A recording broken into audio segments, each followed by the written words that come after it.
talking to you, Palantir. Hello and welcome back to the couch. Who saved you a seat? My name is Luke.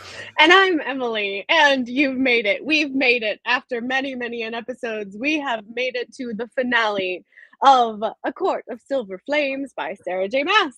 Yes, and if this is the first time you've come to us, just know we do this occasionally where I, a regular dude, nay, man, talks about, I just had to mute myself on YouTube, talks about smut content or romantasy content. I don't know much about this. So I invited my friend Emily many moons ago, the smut oracle, this one right here, to discuss the content, A Court of Silver Flames.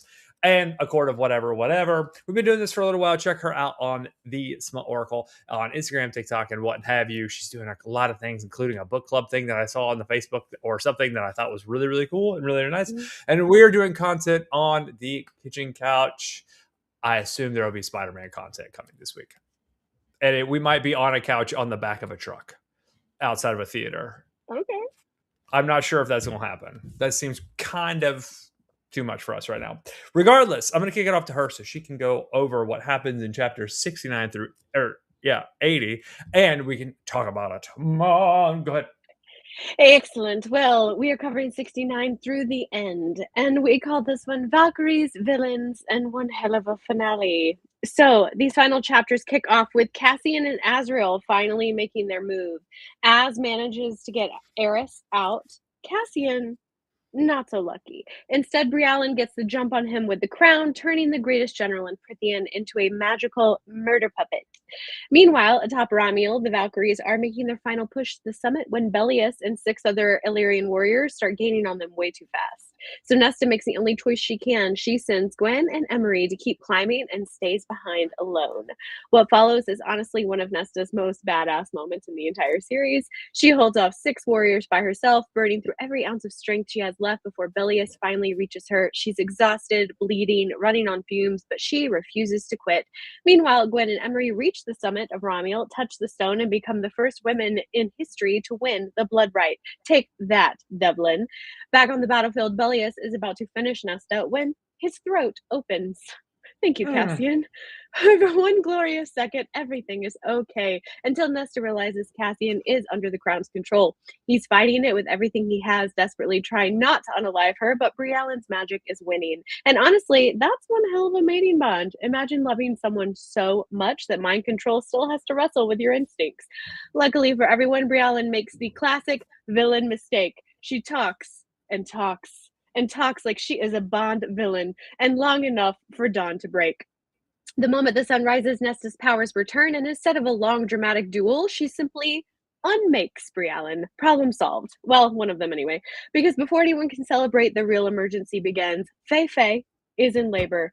Exactly the nightmare everyone's been dreading, because Mother, Baby, and Rhys, all 3 are dying. So Nesta does something only Nesta could do. She summons all 3 pieces of the Dread Trove, stops time itself, prays to the Mother, and bargains with the Cauldron, not for revenge or power or for herself, but for the knowledge and the chance to save her sister. And it works. Feyre lives, Nyx lives, Rhys lives. Nesta loses almost all of the terrifying power that she stole from the Cauldron, but in exchange, she finally chooses love over anger, connection over isolation, and family over resentment. It's the completion of the journey she's been fighting against since the first page of this book, and yes, it did take forever and 10 days to get here.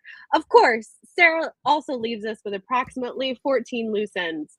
Koschei's still out there. The human queens are still a problem. Eris is still whatever he is. And somehow all roads seem to point toward one question we definitely aren't answering today. What exactly was the deal with that mysterious 8th clerk that she kind of mentioned once and then never said anything else about?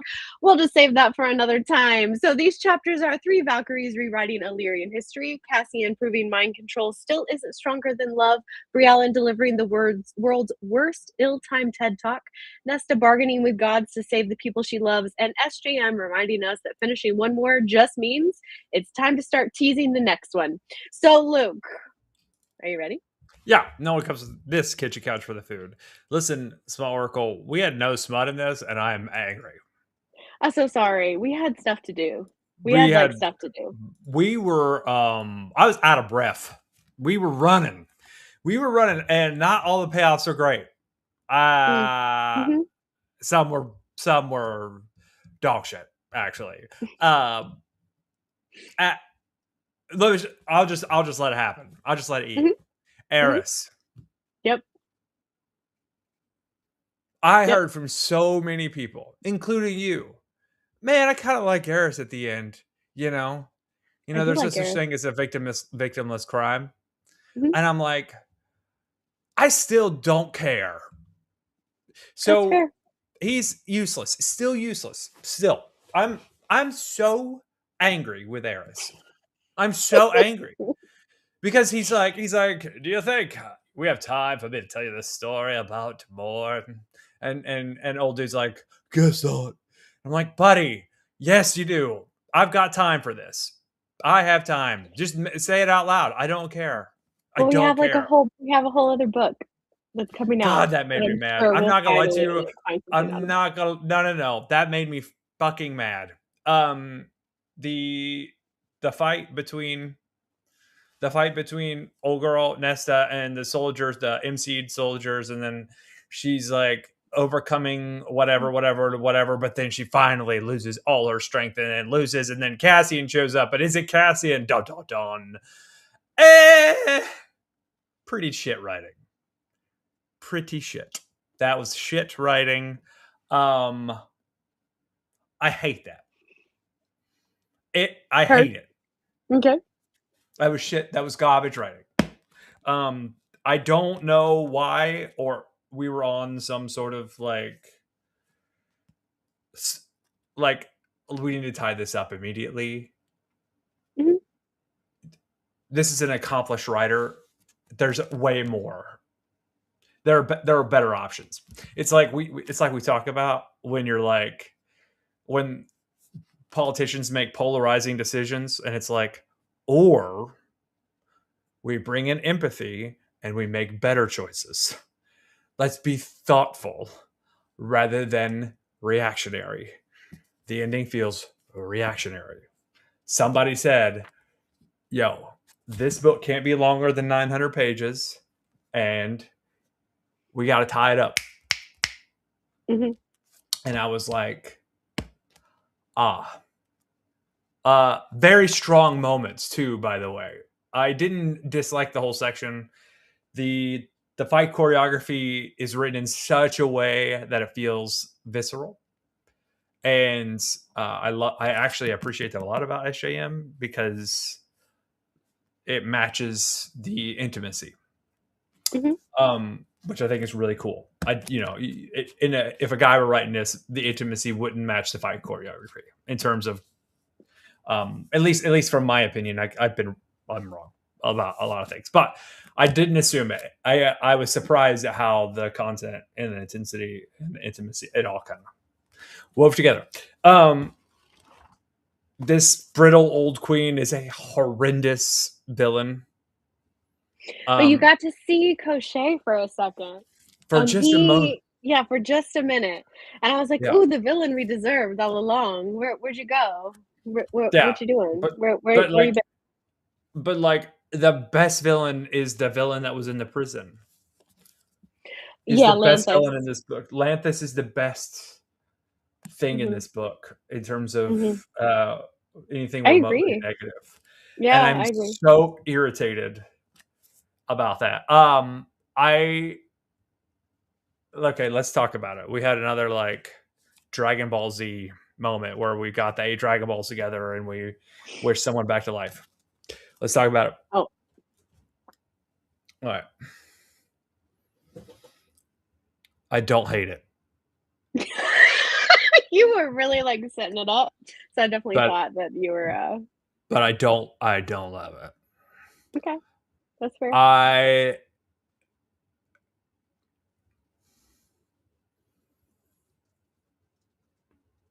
I I don't love it.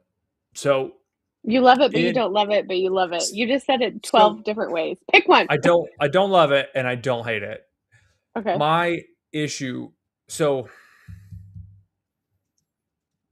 there's something about like equivalent exchange in here that's infamous for alchemy.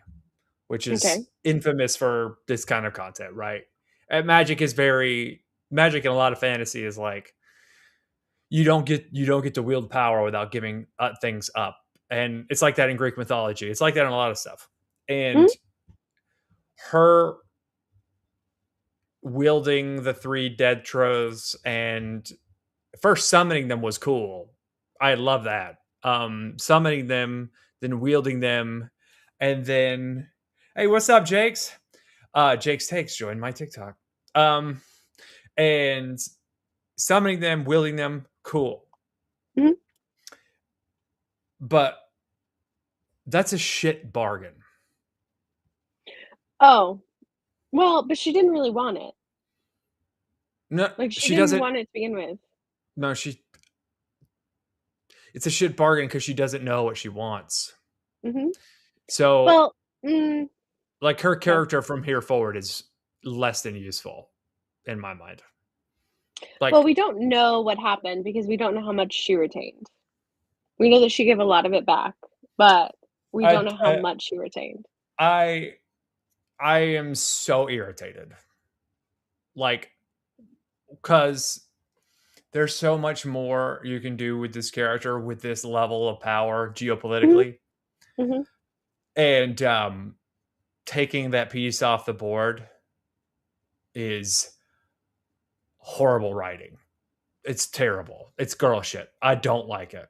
Like, I it's don't think it's terrible. girl shit so much. The reason why I say Um, it's girl shit, I'm sorry. I don't mean to say it's girl shit. I mean to say what I mean to say is we're deciding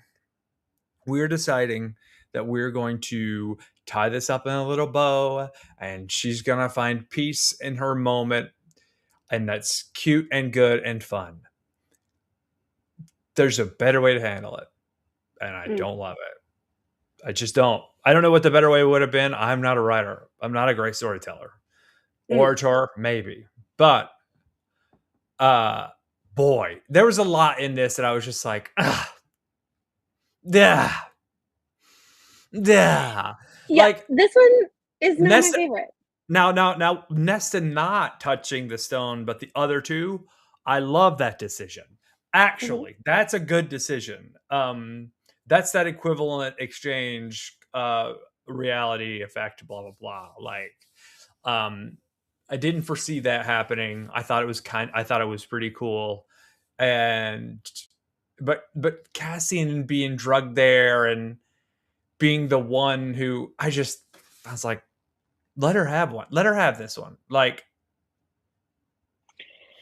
let her have Nesta this, and doesn't then they don't Nesta take doesn't her. get to have things.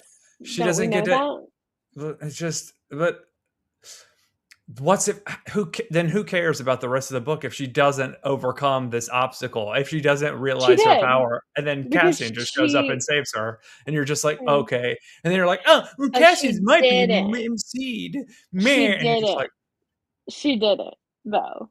Like, she did basically relive the story of the I can't remember what his name is, the archway guy, Analius, the Archway of Analius. oh She yeah, basically, like, followed his story and held the pass, and let her friends go. So it's, like, yeah. overcoming Let's what introduce needs that to be randomly.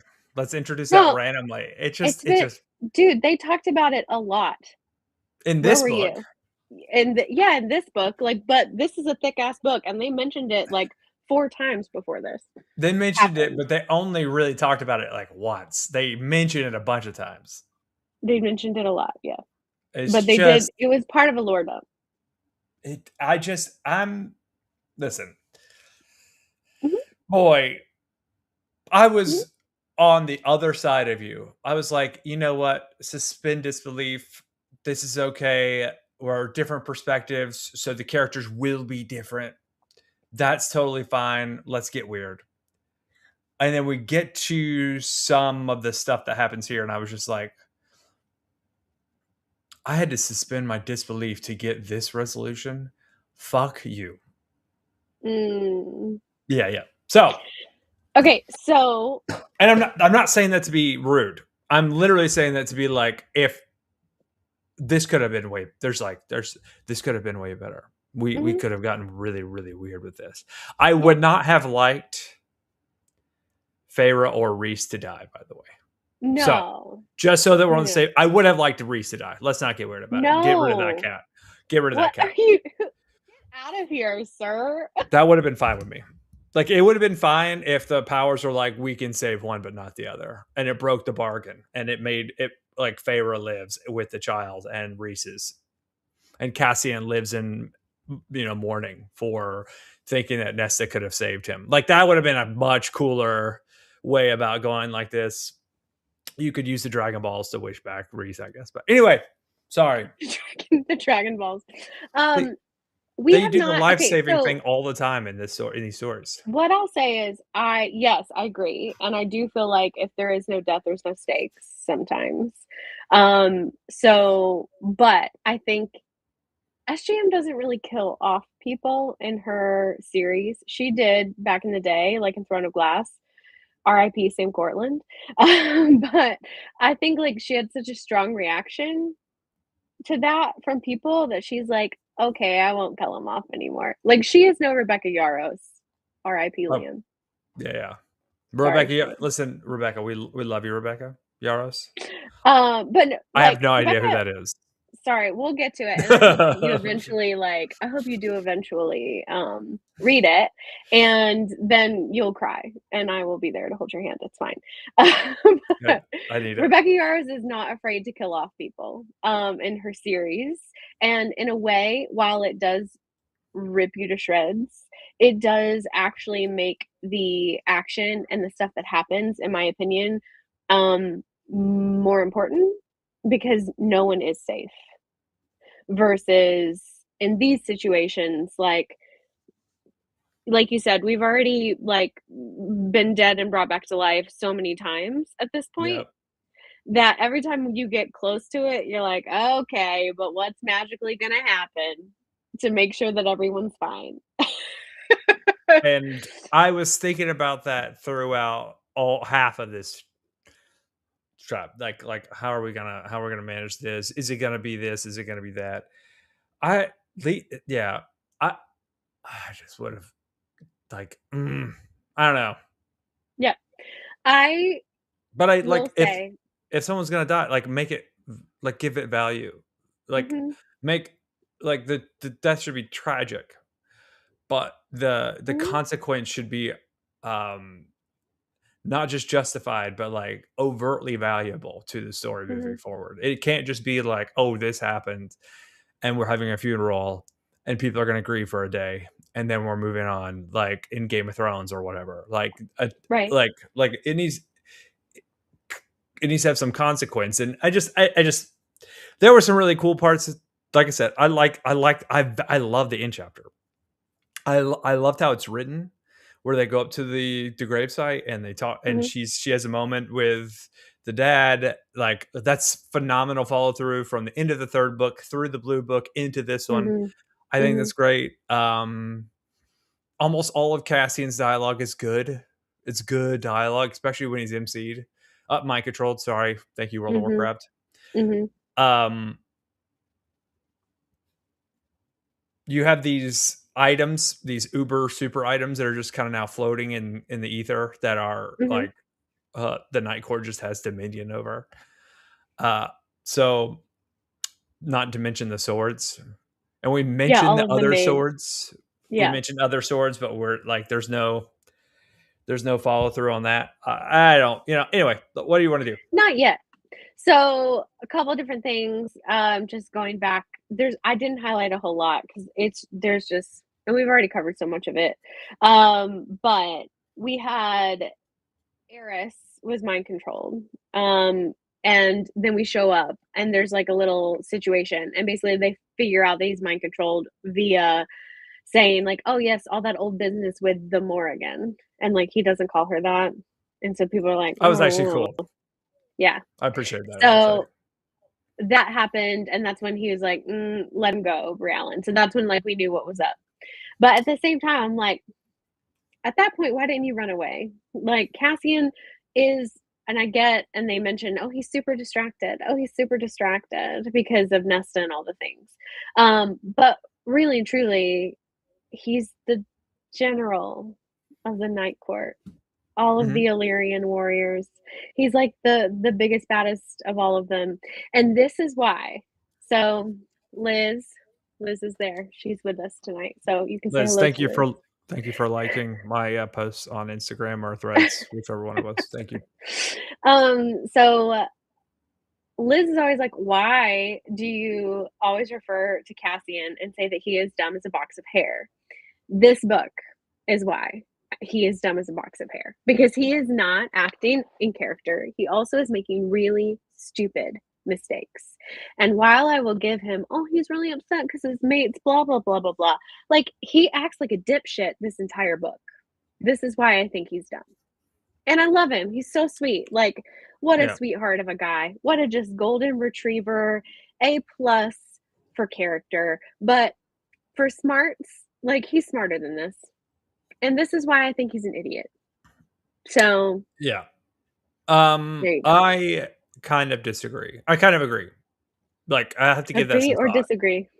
No, I kind of agree. I kind of agree. It's the kind of thing like I'm like, well, like there's a lot of like okay, so you know how we talk about and this has to do with Cassian mostly. You know how we talk about like most of media, mainstream media, is men writing content for men about men, Hmm. specifically white men. Right. Uh, there are decisions made by men in this book that are not written correctly. Mm.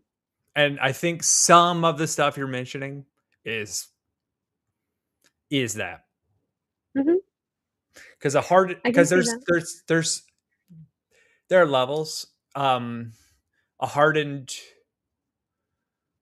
half 500-year-old warrior who's got maybe thousands of bodies on his ledger, maybe Hmm. more than that, maybe um isn't going to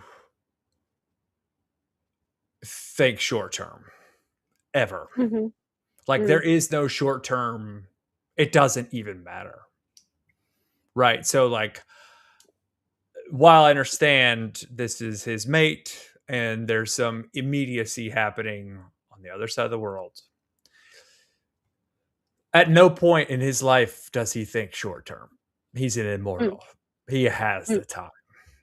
So Well, there's a he's not few, immortal, but but correct. But his lifespan is so long lived that he right. has the time, right? Like Right. if I knew that I was going to live for the next 600 years, let's say, Right. I would take the time to do everything correctly. I wouldn't feel the need to rush. I would take Hmm. my time. I would spend the next 5 years learning how the intricacies of whatever it is I want to do, right, left-handed or whatever, Hmm. sing. I would figure it, I wouldn't think, oh, I don't Hmm. have the time to learn because the immediacy is not Right. there.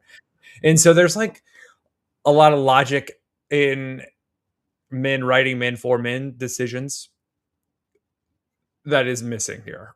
And I'm not saying it's correct, that's correct or incorrect, but it also matches what you're talking about. Yeah.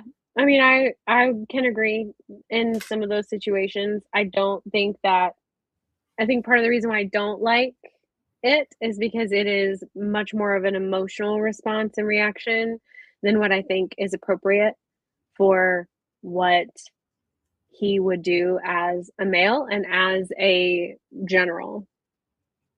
So So, so going back on that though, the decisions Reese made through the book, 9 months is a drop in the bucket, or whatever. The birthing period is a drop mhm, in the bucket. So him, like I would imagine he thought that was like tomorrow, right? right, Which re helps me kind of re-examine his character and choices in this right, book. If you take right, it, but it's not also like that's not very obvious, right? So it's you have to kind of get to this point and have this discussion and think about this specific thing when it comes to a male's perspective about men in books written by women mhm. or just people in general. I can see that. Anywho, So, as we um, move on in the chapter, we get our first. We talked about our first like look at Koschei. So it says a slithering voice drawled from the lake. So I also find it a little sus that they're just following Eris and they're like, oh, what? This is kind of a weird place. It's kind of like the middle. Wonder where we're going. Like, Az knows where they're going. Also, this is so weird. It's some random lake.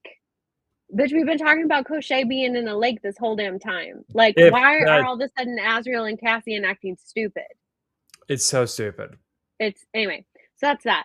So it says a slithering voice drawled from the lake, 30 feet from shore, standing atop the surface, floated a shadow. It shifted and warped, its edges fluttering, but it had the vague shape of a tall male. Who are you? But Cassian knew it was Koschei.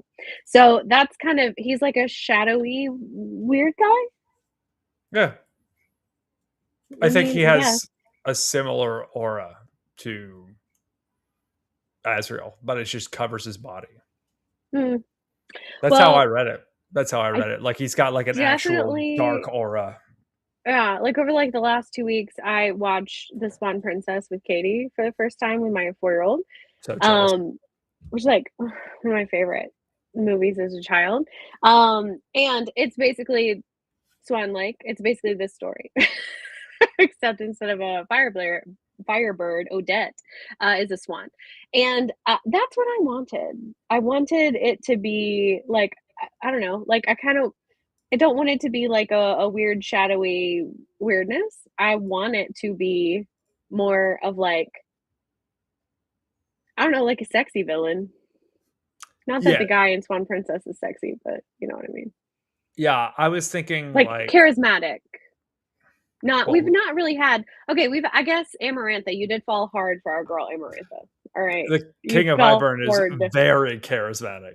He's but he's not sexy To you, he's sexy to to me. me. He's not sexy to me. I Say that I again. I tend to agree. So to I'm me, gonna it's say though like that she sees him more like Voldemort, but way scarier. so I see it like the villain from Skyfall in 007. Okay. I don't remember who plays him, but he's Uh, like, Javier Bardem. yeah, very much like suave, very much like Hmm. just the smoothest cat. I Yeah, think, or was it Javier is Javier. Bardem the other It's one? I can't no, it's remember. Javier Bardem is who I'm thinking of. He's like, Yeah, I just can't remember which movie, which Bond movie was which for him. But yeah. it is Skyfall. Okay, cool, good. But I'm thinking of just the smoothest, bro. Like the smoothest, where like the prince of the King Hybern, the King of Hybern, whatever. He kind of like reminded me of like an old king who looked like a little long hair, dark brown hair with the mustache and Hmm. whatever. He just talks shit to everybody. He like it's like it reminded me of King of Hybern was like the personality of like Lord Farquaad. When the Absolutely not. just saying it kind of was like a little bit, No, he did. a little bit, No. King Hybern is not a fucking loser. a little bit. I mean, he is a little bit. Like I He's just not. see him like, but I also see him like as a almost like a Henry the Eighth type, like portly. Not I don't know. We probably have very different visions of what the King of Hybern looks like, but I'm thinking he's like dad bod, jacked, but kind of a belly. Um, or maybe like you know, old fat Thor, Ragnarok or not whichever one. not fat, dad bod. Yes, you're right. I should Yeah, not shame it that way. But also dad bods are sexy. I'm thinking like a little bit on like the edge of not as much sure. sexy. Objectively, I don't find dad bod sexy, but Objectively, I do to a point. I Okay, also, so never mind. we flip the page and we find out that she named the sword Ataraxia. And the reason why Lanthus laughed at it is because it means inner peace. You know what's funny about that? Nothing? Yeah, no, it's hilarious. What do you mean? Lanthus was killed by inner peace. That's Yeah. really funny. How is that not funny? That's hilarious. Like what killed you? She probably gets like inner peace. It's like, oh, can't be worse. Like getting killed by a Prius. It's like, what are we doing? Right. I mean, she does have the power of death, and I guess death is the ultimate last piece.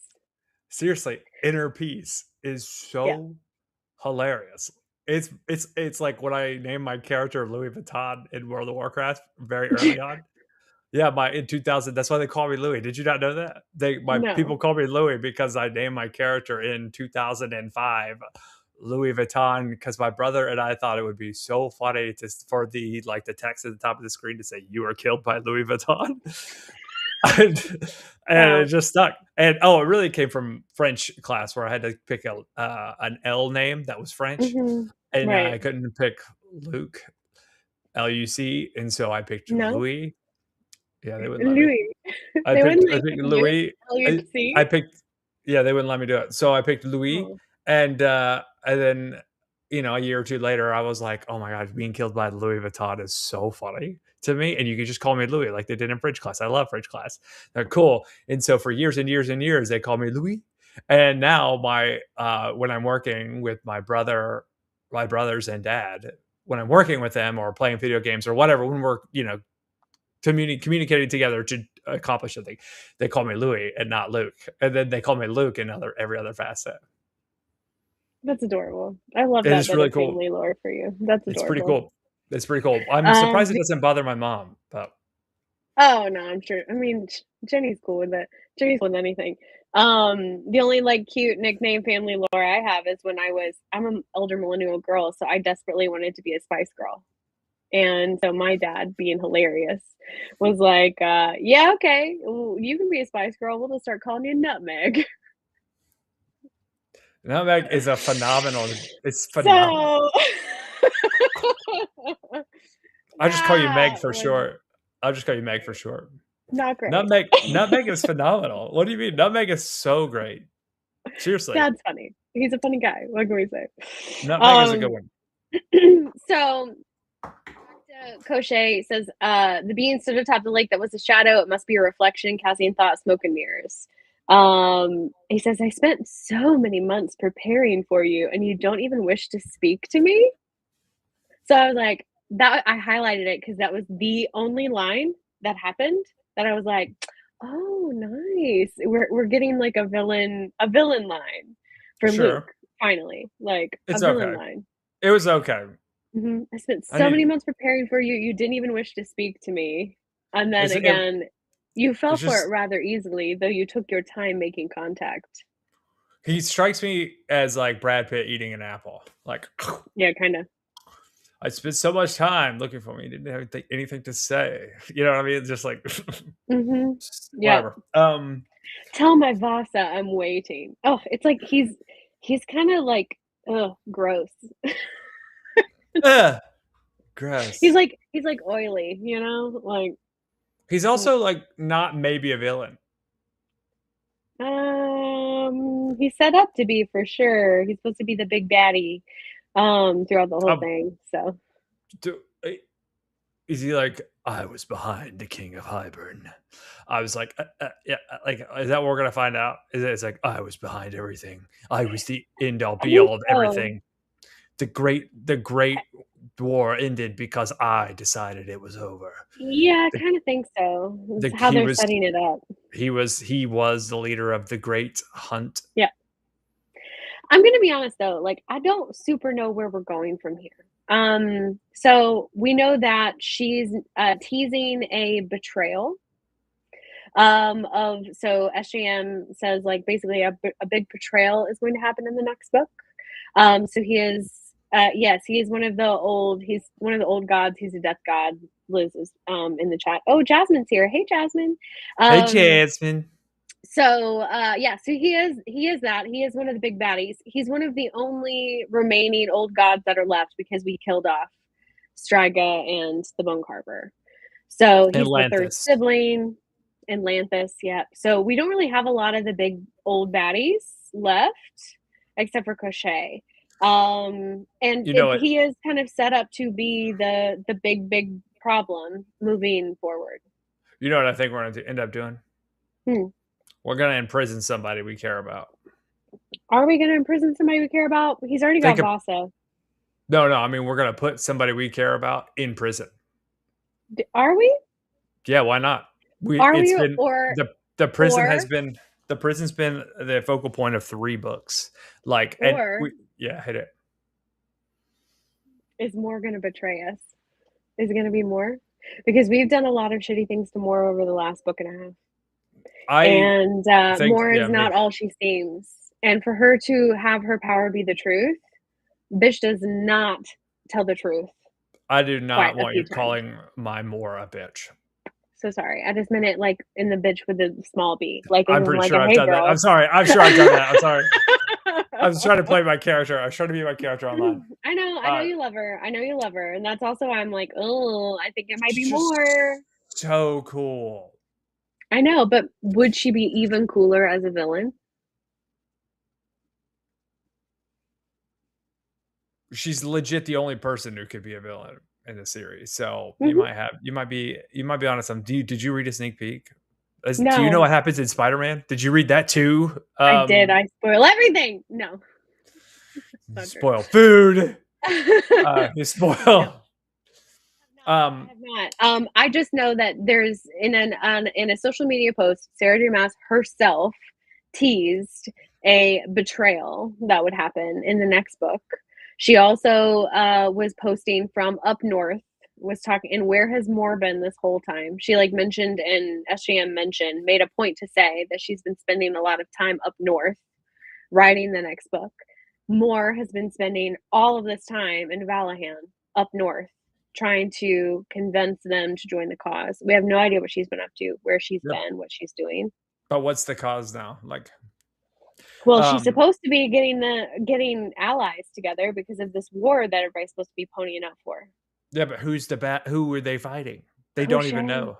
Yeah, but and the other who knows? Luke, this is a mess. Yeah, I don't know. They said, they kept on being like, we assume this to be true. So probably is, and they kept going. I was like, buddy. Now, what I will say is there are some very obvious things that are happening and problems that are not introduced in this book. So I'm very interested to see what's going to happen in the 6th one, because I do feel like if you have not read Crescent City, at least, really you should probably have all of her series read before the next book. But since that's impossible for you, because you're a slow reader. By the way, I just threw something at you. Something at you. Yeah. By the way, Liz watched later. She didn't get to be on during our last live, so she watched later. Yeah. And the next day she texted me, LOL, you making fun of Luke for being a slow reader. I am bad at reading, dude. It is not. You know what's bad? You know what's really real? You know what's real? What's real is I'm legit the best reader that I know outside of you.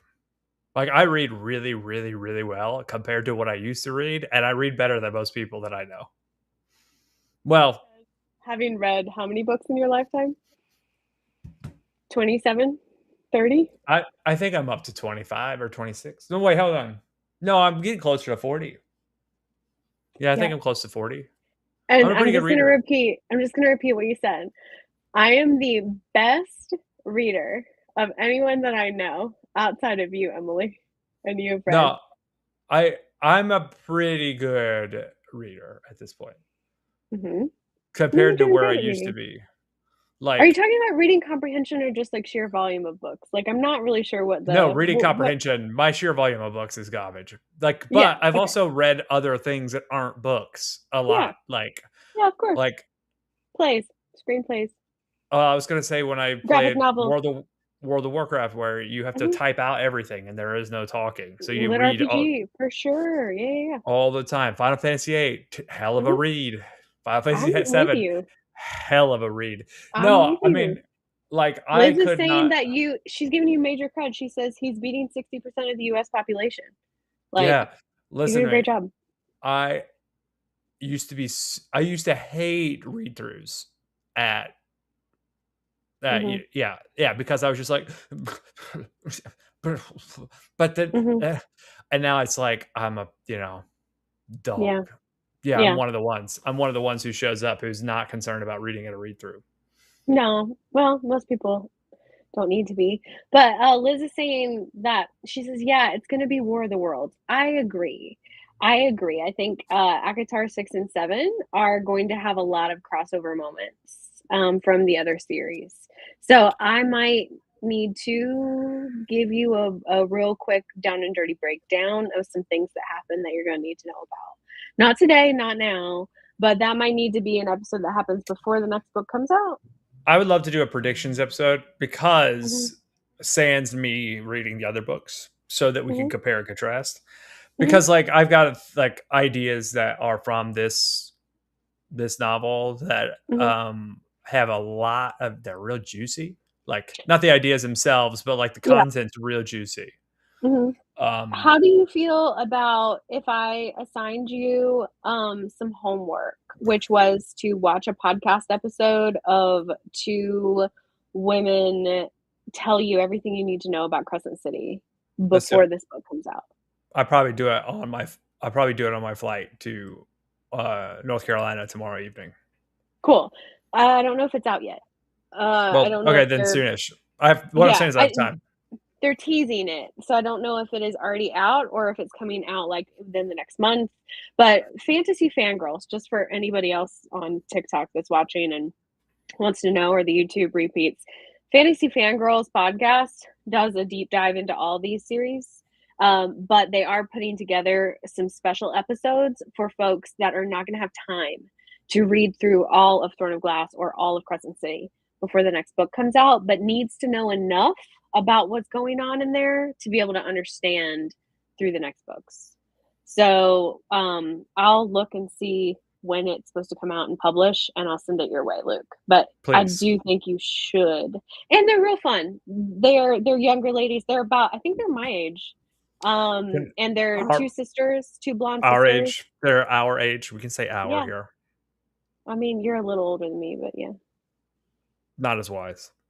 I would say, can I drop a prediction here? yeah.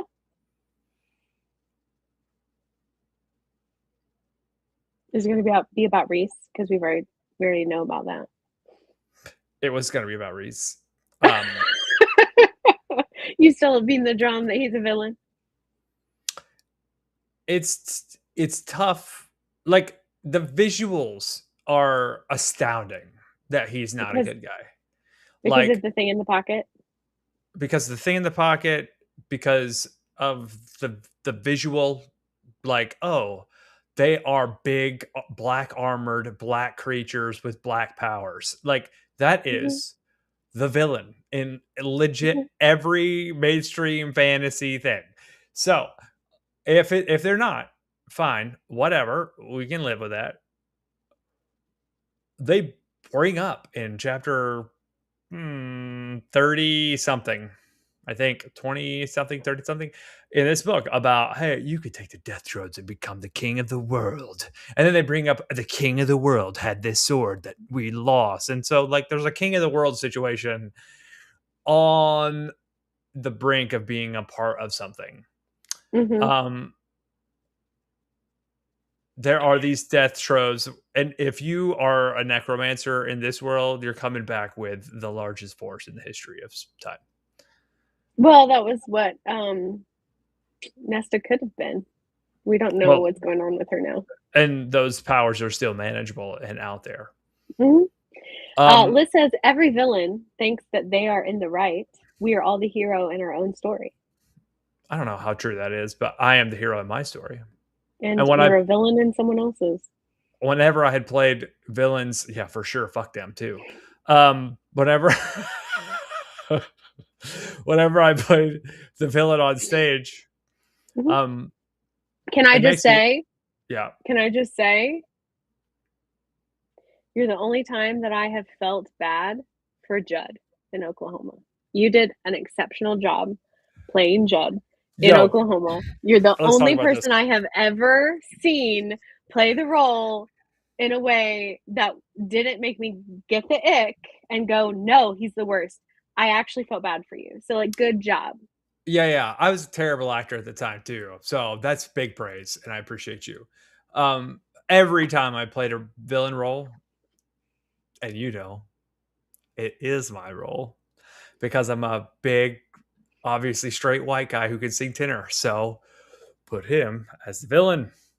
I Which it always doesn't make sense because cute, straight, tenor, white guy is normally the ingenue. All of the villains are normally Barry bases. normally. Well, maybe I would. Maybe they're like, yeah, P Yeah. is for priceless. Maybe that's what they were looking for, Mm-hmm. And so you saw me in dark hair with a mustache being creepy around Myra. You saw it. Yeah, I It know. I was obsessed with was it. Literally, it was my job to be obsessed with it. it was correct. I was up in a Nazi a time or two. Pretty hard to identify as a hero Don't in say that that word. story. Don't say that word Sorry, on the but, TikTok. Please but don't say I that word. so sorry. I that but I've been that thing a Hmm. time or two. Pretty tough to identify as that and Hmm. be a hero in your own story. You can figure Correct. it out though. You can figure it out. Yeah. Um who else have I been a villain? Oh, I was the bad guy. I was the boyfriend in Legally Blonde. Yeah. You play a lot of shitbags, like I typecast. play well, I think Just kidding. oh yeah. Put a traumatized person as a villain. Meh. But you humanize them so well. All right, I've got to point something out. I do think Um, that Reese is gonna be a betrayal here. you think He's Reese is the betrayal? he's legit the only one. I don't think so. I think it's going to be more, and you're just blind to it because you love her. I hope it's not. I hope we get to if she is, it better be cool. Like I want her to be a cool villain. I think it's going to be more, and I think it's going to be more because it's predictable. And lately, SJM has been very predictable. Ooh, I said it. Or Mm. or simple. Predictable and Mm-hmm. or simple. It is Mm-hmm. the closer they get to Eris, the more she gets pushed out. So That's that what I'm kind of saying. that kind of makes sense. But like Mm-hmm. the Reese thing, there's just so much story you could make where Reese is so like in love with Feyre and his situation and blah blah blah. He'll stop Yeah. at nothing to I feel keep like this we already from. did that, like, all this book, though. Like, Yeah, he but was there's jackass the whole time in this book. Like, I feel like it's been done. I also think their son is going to be a teenager You immediately. want to talk about it? Okay, Yeah. so thank you for leading me in. I am in the chapter where Feyre is like at death's door, and Nyx is as well. So Nyx is removed from her body, and he's not breathing. He's very small. He's not breathing. Not doing well. And both the baby and Feyre are like about to take like their last collective breath together, right? And that's when we pluck the string, we pause time, we bargain, we do all the stuff. But it says the world slowed, went cold.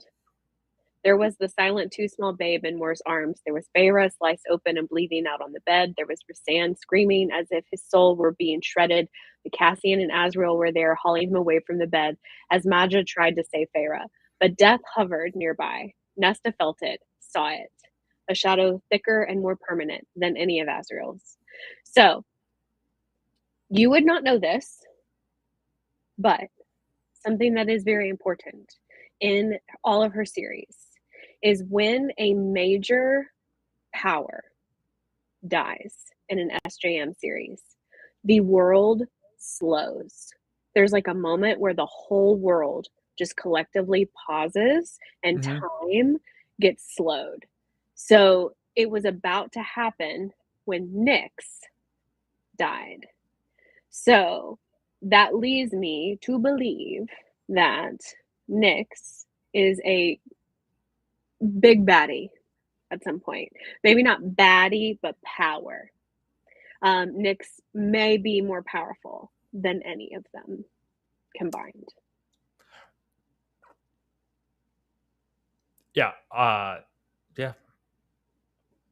All I can think about is the Fantastic Four's child who can Mhm. like bend and shape matter Mhm. at will, or Sue Storm.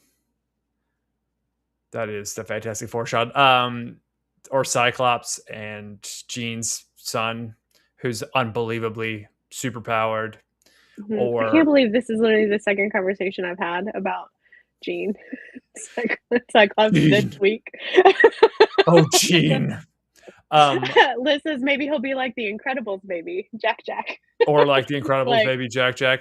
Yeah, like totally insane the whole time. there's a chance old dude is gonna be just Blue Eyes White Dragon, like the bringer of the end of the world, like he is Mhm. Ragnarok, Mhm. actually. Yeah. And Well, maybe isn't Nyx maybe also like a death god too? I would Like in like, mythology? Like I think I need to look that up. yeah, hit the goose. It could be that Koschei's like literally it was predicted that the child of this and this be created, and been sent here to stop it, and they're like, oh, that would be a cool story, make that a thing. Yeah, so Nyx Make is the ancient Greek primordial goddess of the night, a shape-shifting water spirit in Germanic and Nordic folklore, born from chaos as one of the first primordial entities of the universe, the literal embodiment and ruler of the night, residing in a shadowy dwelling near Tartarus. Okay, okay. Offspring, mother to powerful personifications like Hypnos, Thanatos, and the Fates. Okay, the power is highly respected and feared by even Zeus due to the ancient and cosmic authority. That's cool, except that Nyx is a woman and we have Nyx as a boy here. But cool. Nyx is a cool name, by the way. That was the first thing I thought. I was like, oh, cool name. um I would, like I said, I'd love for Koschei to be like, that thing is the bringer of the end of the world, and it's my job to remove it. And it's a cute little baby with Yeah, wings and really that pretty blue eyes. that's a cool story. Yeah. um that gives like Koschei like reason. Going back to the time stopping thing, I love that part. Mhm, I thought it was cool. mhm, And that when she is utilizing the cauldron's power and is utilizing the three items, it was the personification of the mother. It mhm, is the mother incarnate. Thought that was mhm. really cool Yeah. because only the mother could have saved them. Like Mhm, only their omnipotent character, who I'm mhm, thinking the mother is gonna just be like another mhm. back in the way back in the way back, someone not even, anyway. Yeah, Yeah. I Like agree, I agree. it was really cool. So It's really cool. it I get a little confused sometimes in the lore of this because you have the mother and they pray to the mother, but then also you have the cauldron, and the cauldron is kind of like also the beginning of everything and the birth of life and everything came from the cauldron. So Yeah. it's not necessarily In my mind, the like it gets mother confusing. is just the witch. Yeah. The mother is a witch, and the mother is a witch that uses the cauldron to create life. Like that's just Well, we don't have witches in Prithian, but she's a witch. we Nesta is do a have witch. witches. We do have witches in Throne of Glass, and they do look and resemble Nesta and a few other folks. So that's exciting. Yeah. Liz Nesta. says, I'm sorry, but SGM is not going to unalive a baby. That is not what I think we're talking about. I don't think it'll actually like happen. No, I also think Nyx is going to be like an adult. They're gonna fast track, like they're gonna Mm, do like they do in Twilight. I was gonna say like Twilight. Oh, let's not do that. Yeah, unfortunately, yes. Like we're the next time we see Nyx is going to be Nyx is a 14-year-old Munchkin boy who's been I through don't some of think the Illyrian camps. I don't think Um, so, but I'm not sure. But I I'm don't think so. I don't need to see the first. I don't need to read about the first 12 years of some half god life. Um, Well, I love that. Also, by I the way, I want to bring this up. I love that she can see a Shinigami, a death god. mhm, Like she calls it the embodiment of death, Azriel is mhm, any of Azriel's shadows. I mhm, like that's I love that. I think that's like mhm. haunting and awesome. You meet some death gods as well. Well, princes of hell. You meet princes of hell in Crescent City as well. So that's very interesting. Yeah. I need you to get on the Crescent City So train do we now. know? So does anyone know what happened to Moore? No, I was led to believe we were going to figure that out in this book, and now I'm angry. not this one. Maybe the next one. Maybe we figure out what's going to happen with more. I mean, we're about to get there. So Eris is about to pop off about it because Cassian goes to see Eris at the end of this book. So she has a literal bargain with a tattoo. So she has a cauldron bargain. So that happens, and then then we have Rhys falls to his knees. So it says, then Rhys fell to his knees and took Nesta's hands in his, pressing his mouth to her fingers. Thank you, he wept, head bowed. Cassian knew it wasn't in gratitude for Rhys's own life that he knelt upon the sacred tattoos inked upon his knees. So one of the things that people talk about is when Rhys talks about his tattoos, he says he will kneel to no one except for his queen. So he kneels for Fei on the bed when they doing some stuff, and they mention him like kneeling in that situation, but he kneels to Nesta, which is kind of a big deal. It's a big deal, and it wasn't a big deal when I was reading because me and Rhys ain't that tight. That's a huge deal. You're right. It's a big deal. So the baby was beautiful, blah, blah, blah, great.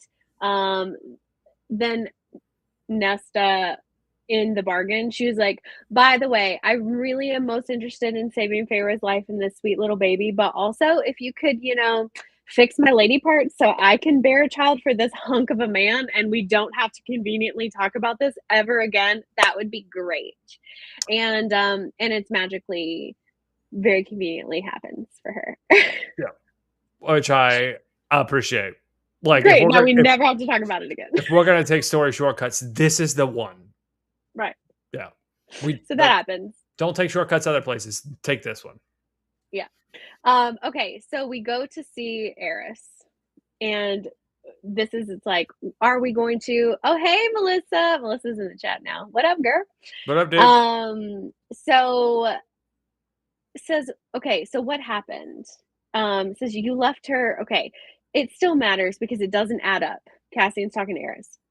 It matters because it doesn't add up. You know what a monster your father is and want to usurp him. You act against him in the best interests of not only the Autumn Court, but also of all the fairy lands. You risk your life to ally with us. And yet, you left her in the woods. Is it guilt that motivates all of this? Because you left her to suffer and die. And then he's like, I didn't realize I'd be facing another interrogation so soon. So this is why I'm like, this is why everybody still loves Eris. Because Eris was tortured by Baron. Because Daddy Baron is the worst. Supposedly. No, like we have facts of this. And no, we so don't. it's one of those. Yeah, we don't. No, we don't. He's the only one who do. knows. He's the only. No. I don't until the Baron comes out and is like, yeah, I torture all of my people. What are we doing? Like, I'm the worst ruler of all time. That he unalived his brother, Lucian's love. Right. Right. But also, like, he's not a good dude. No, he's not good. But neither is a lot of characters who didn't torture their people, their subjects, or their children. So to me, Eris is always a false narrator. What do you call them? Unreliable narrator. An unreliable narrator forever. I like nothing he says is trustworthy. Also, Moore is an unreliable narrator at this point too. Yes, she is. She's lied more than Eris, as far as we know. As we know. So when he's like when you're like, oh, he's a torture soul, man, I'm like, nah. Gotta see the body. Gotta see the evidence. Gotta see the evidence. Yeah. So we're wrapping up and talking about things we still need to worry about. So he says, I doubt Moore will you're not the person I want to explain myself to. And Cassian says, I doubt Moore will listen. He says, maybe not, but you and yours have more important things to think about than ancient history. My father is furious that his ally is dead, but he's not deterred. Koschei remains in play, and Baron might very well be stupid enough to establish an alliance with him too. I hope that whatever Morgan is doing in Valahan will counteract the damage my father will unleash. So Cassian has had enough, and he decides he's going to pop off, and what's he going to do? Kill him with kindness. So he says, Eris, he's like getting ready to land a blow. And he says, Eris, I think you might be a decent male. Deep down, trapped in a terrible situation. He says, I grew up surrounded by monsters. I've spent my existence fighting them. And I see you, Eris. You're not one of them. Not even close. I think you might even be a good male. You're just too much of a coward to act like one. And then he leaves. And I'm like, I love it. It's so good. That's actually pretty good. It's good. It's not terrible. It's not terrible. That part's great. I love that part. Mr. Smut Oracle's here. Hi, honey. Hey, Bob. We were just talking about Jean Grey a little while ago. He wasn't the one I was talking to about it. I guess. Crazy enough. Bad. Sorry. Okay. So then, so Rhys is overboard now, and again, this is one of those things where we are in Nesta's head, so we're seeing it through. Mr. Smut Oracle's like, she never talks to me. Listen, I've spent the last 5 nights putting together Legos with Mr. Smut Oracle. We're putting together the big Back to the Future DeLorean car. Anyway, so we're seeing this from Nesta's POV. Right? Mm-hmm. So Nesta's like, oh my God, Rhys is being so annoying. He's giving me everything I've ever wanted. It's crazy. He's showering me with presents. He's being so nice. It's so weird.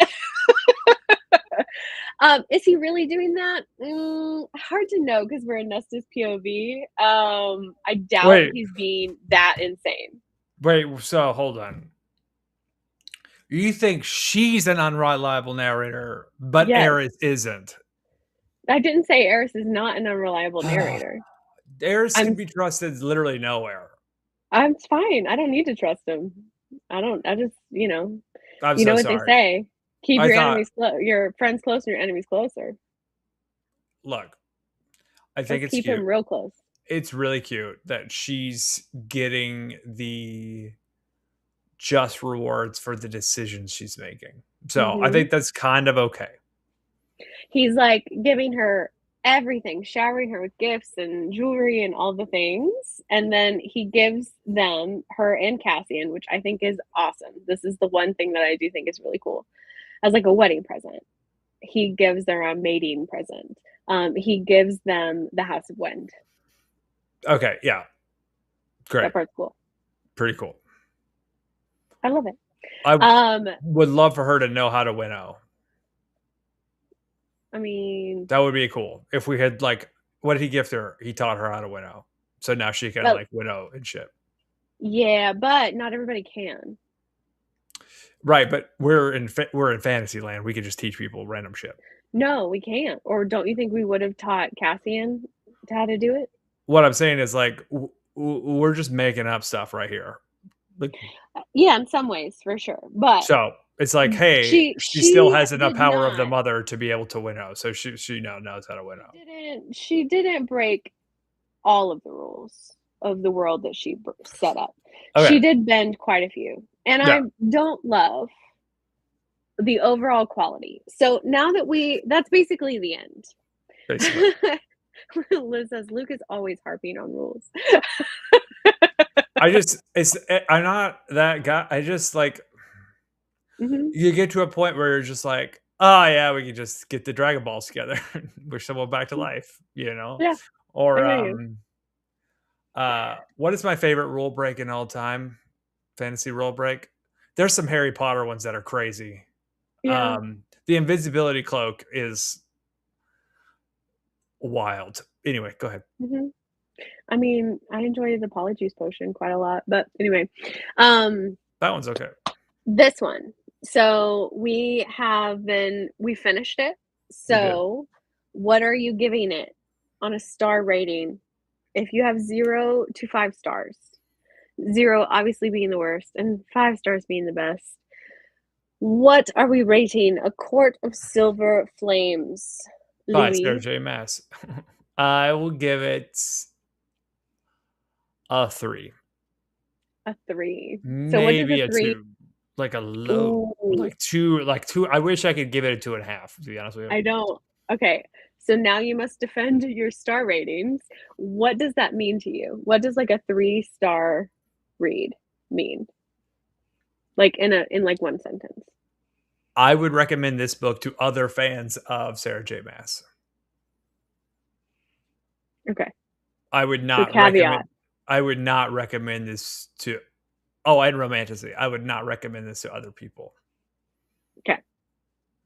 I think that's fair. It does break a lot of the things, and it is kind of a hot mess. And it's not really one that you can start in the middle with and But read this. there are awesome get backs and Mhm. great sex scenes. So Yeah. Yeah, you're right. You're right and about that. so honestly, it's not as it's you were pimping this book as if it was like wait till book 5 where it gets really messy, and I was just like, It is the most racy of them. it is the most. I'll have to say, It's still not erotica, Luke. Like we're not reading erotica. no, no, no. I got some erotica right here. My If you want to favorite, read this series next, we will. my Right here. Also a shadow daddy. my favorite sex scene is I have to give it some thought. Maybe it's after she gets out of the bath. For me, it's on the desk. On the desk is good. It was a good On one. on the desk is good. The HJ. Mhm. HJ is a hilarious one. Like it is just memorable and funny. It is funny. Um, I um, think the thing that everyone remembers from this one is put your hands on the headboard when he gets a little like dummy. He's like, Nesta, put your hands on the headboard.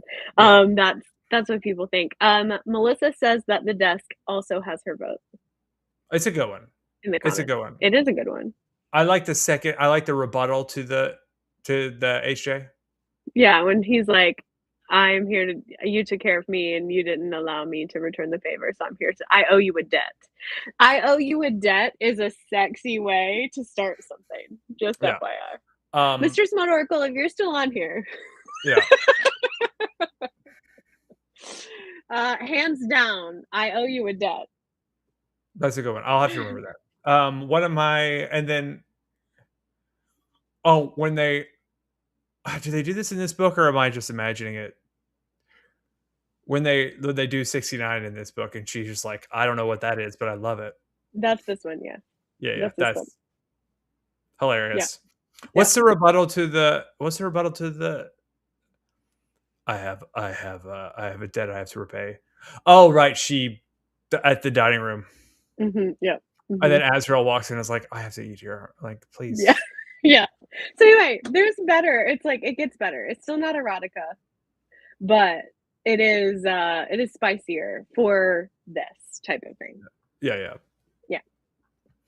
Yeah. That being said, I'd love to get your reaction to some actual erotica.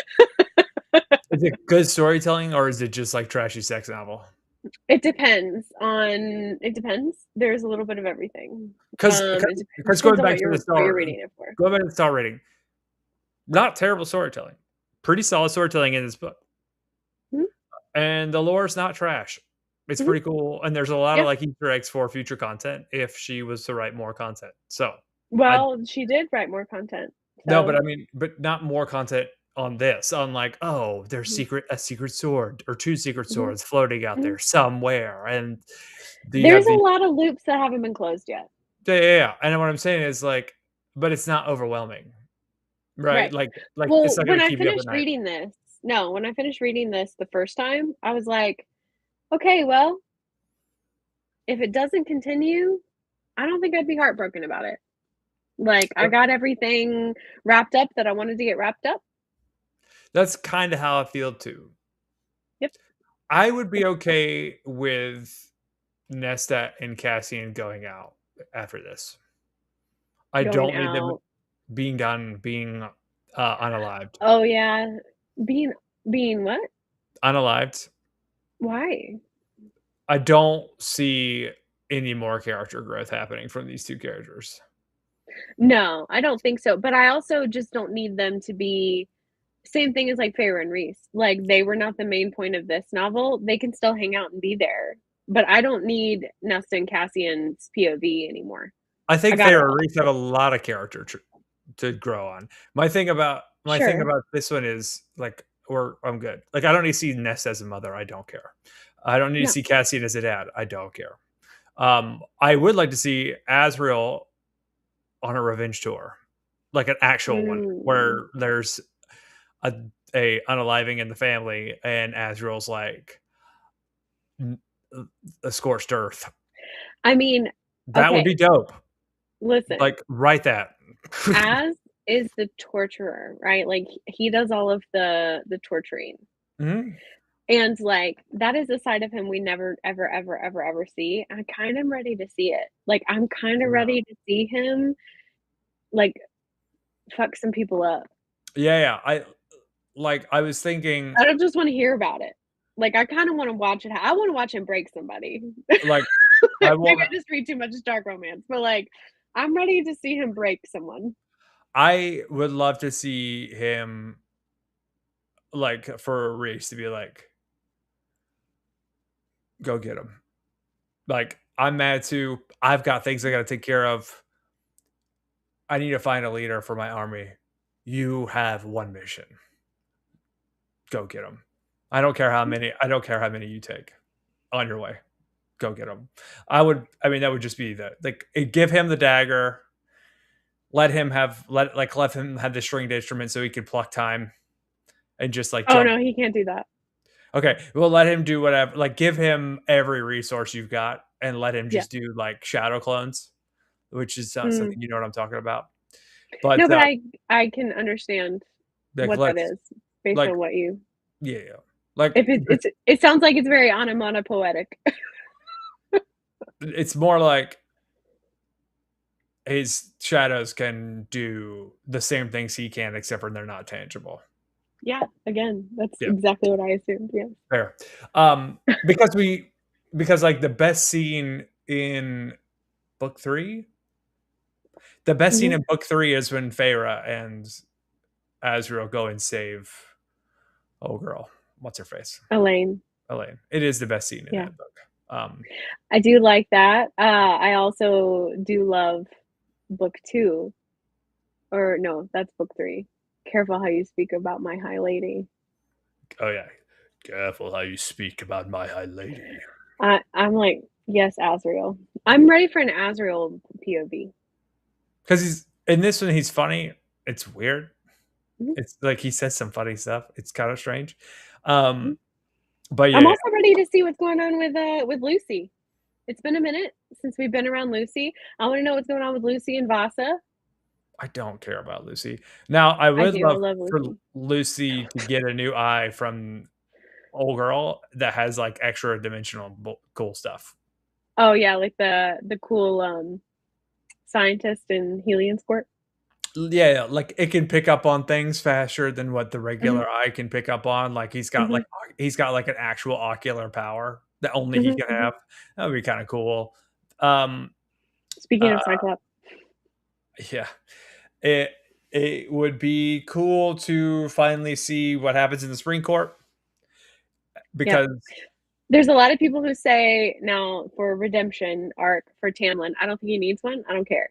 yeah, But a lot of people say that since the first book is supposed to be a Beauty and the Beast retelling, it's not because it doesn't super follow Beauty and the Beast. But now that he is the Beast and he is broken and he's more beast than man now, hmm now is actually more like where it is. So like is Feyre the enchantress that broke him?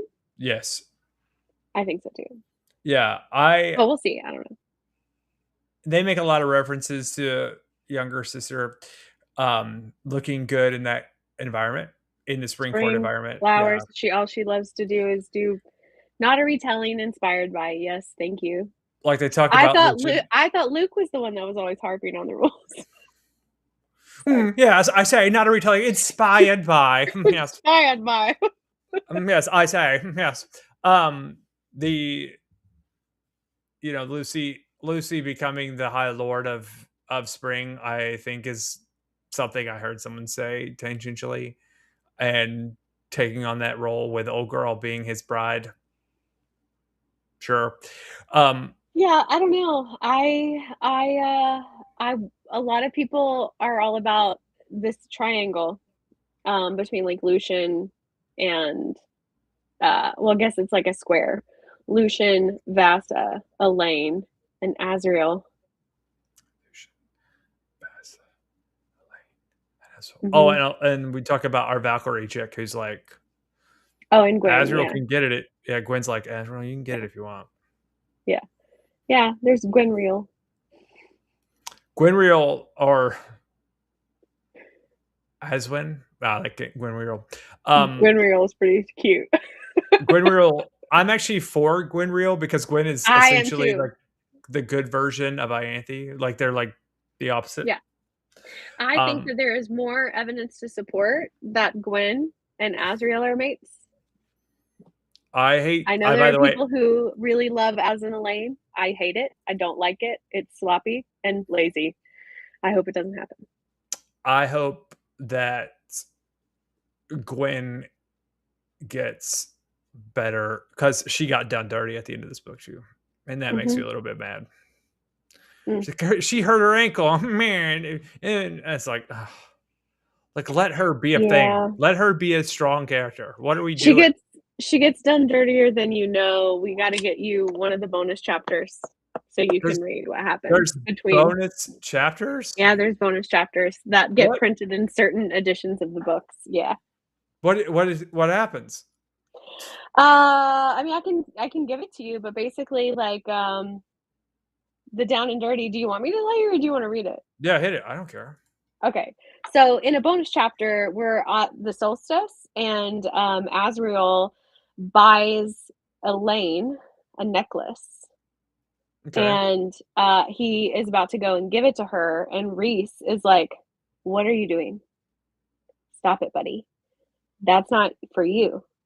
And Az gets like a punk ass little bitch, and he's like, "No, it's 3 brothers, 3 sisters. We're 3 brothers. She should belong to me. Like, why doesn't she belong to me? It's not fair." And he gets all like whiny and punk ass. And then Rhys is like, "No, bad, down boy." And so instead, he gets mad and he gives. This is where it gets really shitty. He turns around and gives the necklace that he bought for Elaine to Gwyn. And Gwyn is like stars in her eyes, and they bond over the fact that we find out that Azriel, she goes, shadow singer, but like, can you sing? And he's like, yeah. Yeah, I'm glad this is not in the book. I hate this. Yeah, it's awful.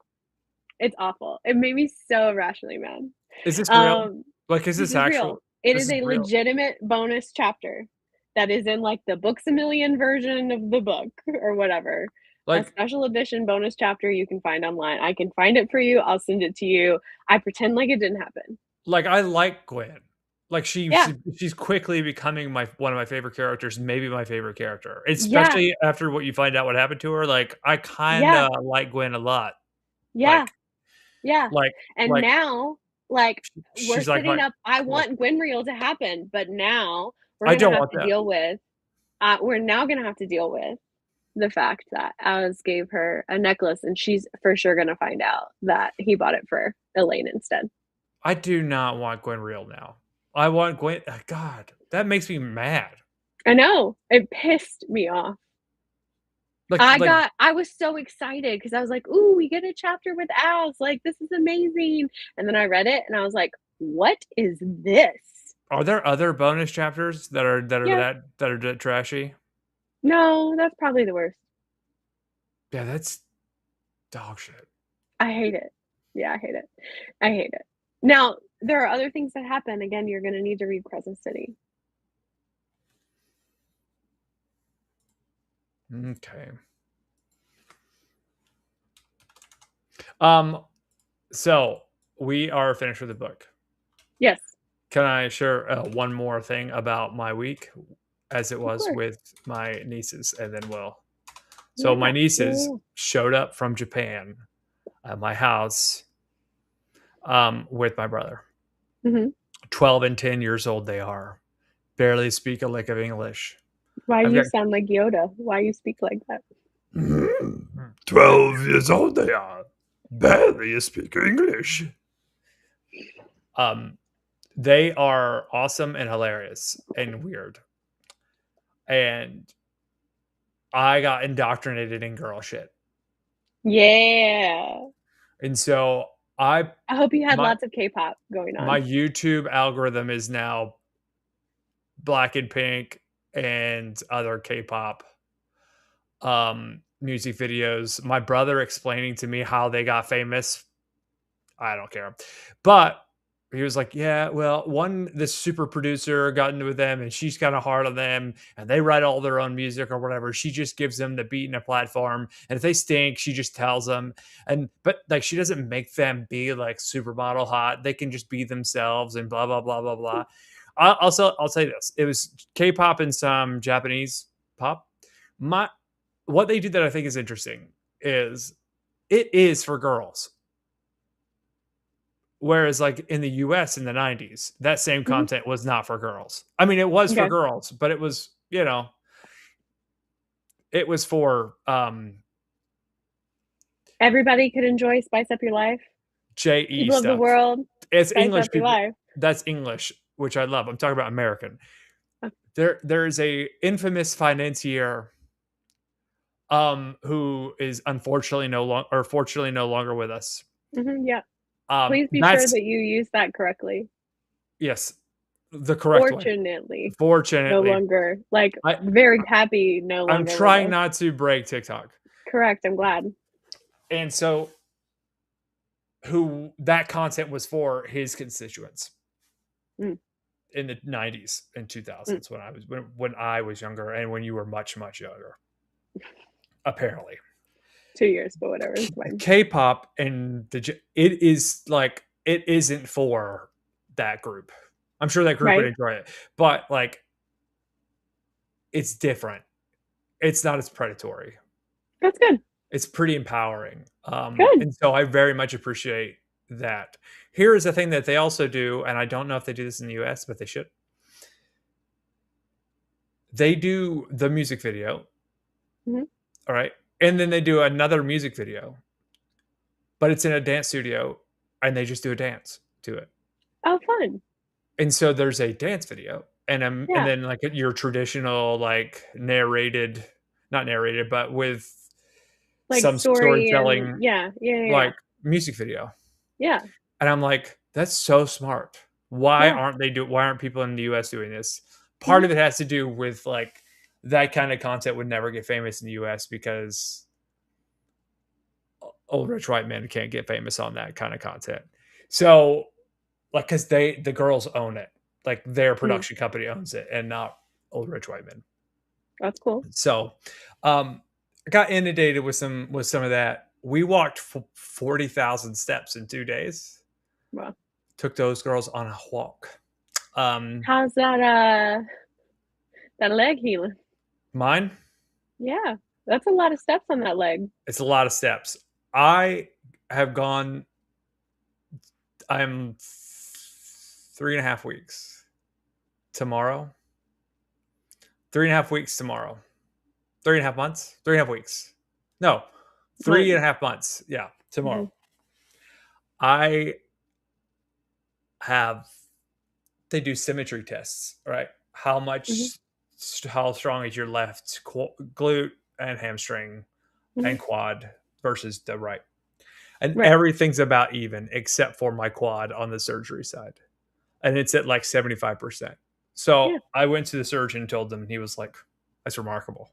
Really? And I was Oh, like, yeah. good. So It's healing fine. There's still like some weirdness, just because there's gonna be weirdness. But Right. we're moving ahead of schedule. Good. So, I Well, mean, we can still 9 months. I mean, 9 months is still the pedigree for before I can do anything. Like it's still like, another 6 months to go, buddy. yeah. I'm trying to rush anything either. Like Yeah. I'm pretty big fan of PT. I'm not trying to So rush anything, but I did walk 40,000 steps in 2 days. Like, that's a flex. that's not It's that. pretty It's impressive. not that much. So I went to the gym today and I went to the gym on Saturday and I was doing pre-surgery stationary bike routines. hmm Like without breaking, without taking a break. And I couldn't do that Again, before. I So say, you're doing a good job. Okay, so this is done. The next book comes out in October. It's August, practically. So we have 2 months. how many Crescent City? There are 3 Crescent City books. Yeah, you're not gonna get it all done, buddy. You're not I gonna love get you it all so done. much, but you're not gonna get it all done. How okay, I mean, so do I'm you need looking at me a to? 3 I'm looking at a Hold on. 3-pack. It I looks have like it. it's about this wide. I have it. Hold on. This wide, this wide. I have it. I shouldn't have gotten up because now everybody can see all my shit. It depends Liz, on don't yell at me because there's it de- stuff. they can't see anything. It depends on how big the wings are, right? Like that's a part of it. How big it is. For reference. So does Crescent City take place in our world? Well, that is a hard question to answer. Like, does it begin in our world? No, it's an urban fantasy. It is in Crescent City. So Crescent City is the place that it takes place in. So I shouldn't The just first buy one, Crescent City Earth and Blood.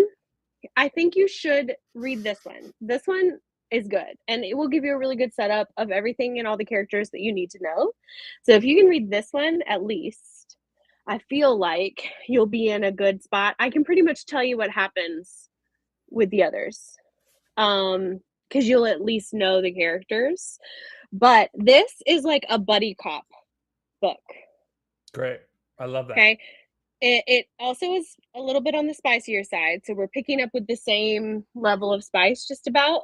Sounds great. With Court of Silver Flames. This is like a buddy cop situation. Different world. Different. It's a city. It is modern, so they have like phones and shit in it. Okay.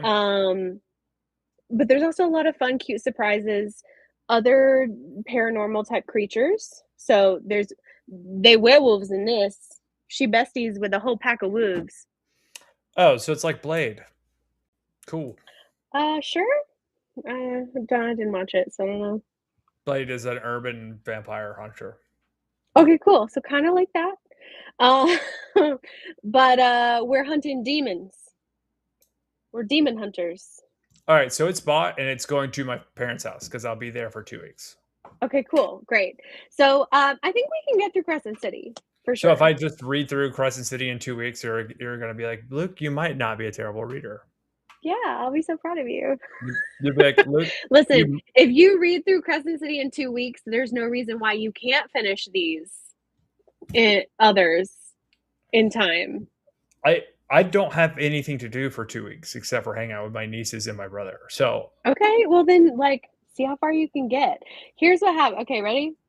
Half Fae, half human. Bryce Quinlan loves her life. Every night is a party, and Bryce is going to savor all the pleasures Lunathian, also known as Crescent City, has to offer.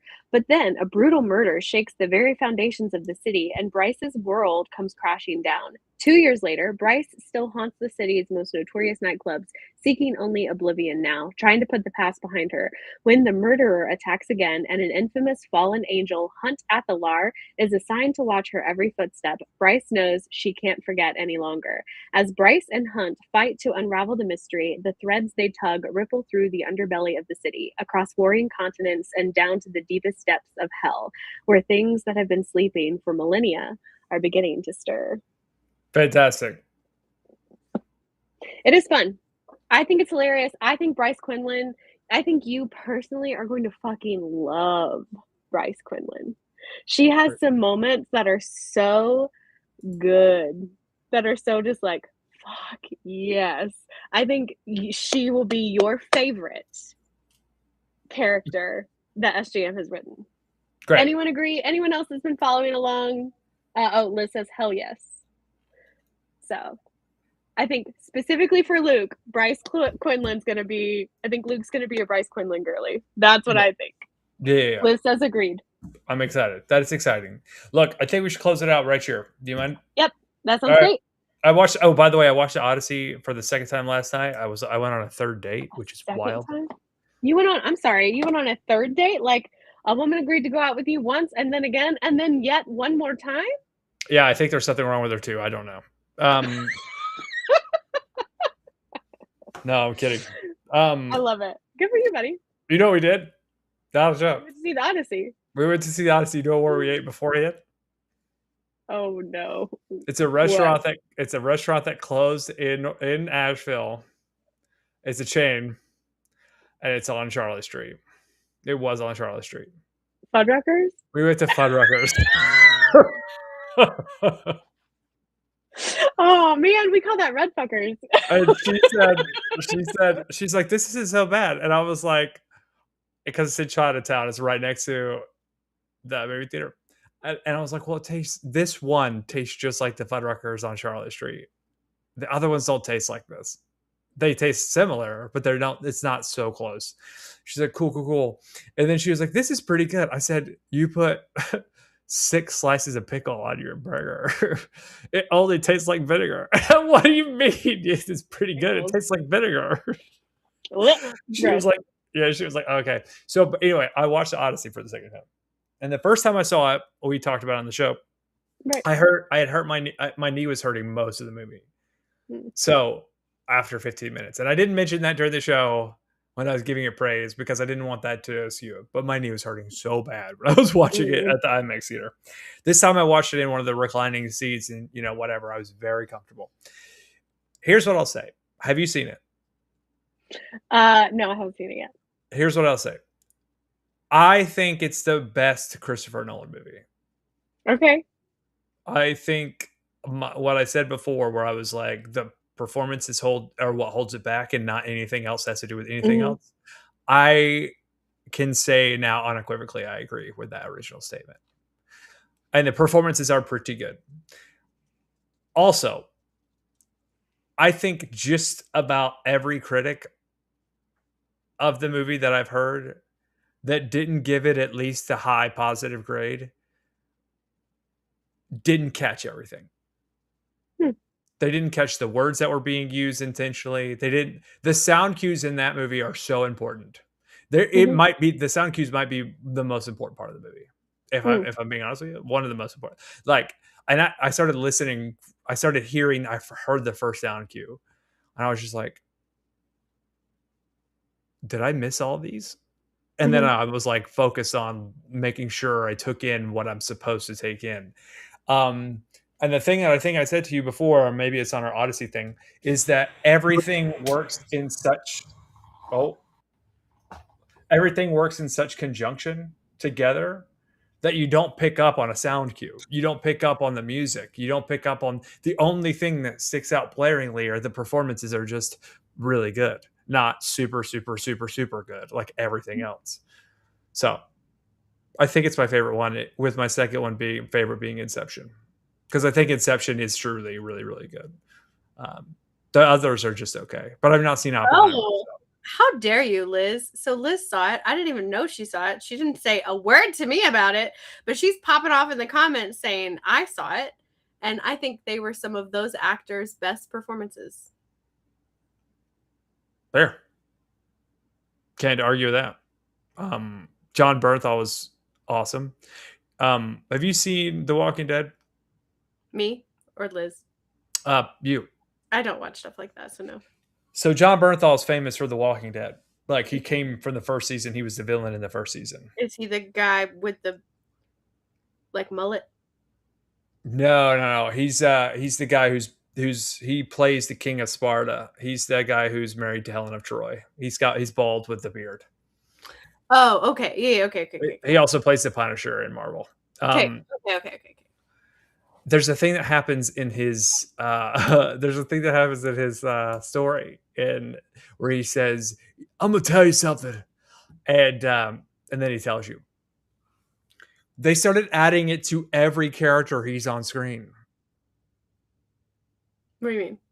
That phrasing, that like, well, let me tell you this now, man. Like he does this, so he does it in this movie, and he did it in The Walking Dead, and he does it as the Punisher, and he did it in Wolves of Wall Street. Liz, And he has to say that in every performance, and she has a like winky tongue. Yes, it's awesome. It's awesome that like it is like this is a thing. It's like Charlie Sheen being named Charlie in every single thing he's in. It's Or, like, so good. Rob Schneider's "You Can Do It" in multiple. Oh yeah. Yeah. So Liz, what was Liz's take? Did she agree or disagree? Oh, performances, obviously. Well, she hasn't typed out more than that yet. She says, I saw it, and I think they were some of those actors' best performances. Okay, so there's like character choices that are really weird. Like Anne Hathaway does a character choice in one scene that is like, she does this right here. She's like, and you're just like, whoa, that is a very modern thing. Like even classical actors, when they're doing period pieces, don't do that. That's very modern. Like that's like straight from the 90s. This like thing. It was weird. That one threw me off. And the thing she says in that moment it disconnects you, or disconnected me from the story. What do you have to say? And Liz, you can also answer if you are into typing. There's other stuff too, by the way. But go ahead. What do you have to say about so the woman that wrote the adaptation that it's supposed to be based on? She has basically done a takedown and said that it set women back like 100 years. That it was not great representation for women, and basically like Christopher Nolan said that he based it off of her adaptation, but she's like, but did he read it though, because he did not actually write it to be the way that the adaptation or the translation of hers gives credit to women. Like I only have power. I only have rude things to say about her now that you said that. So I'm not going to say them. I just have rude things.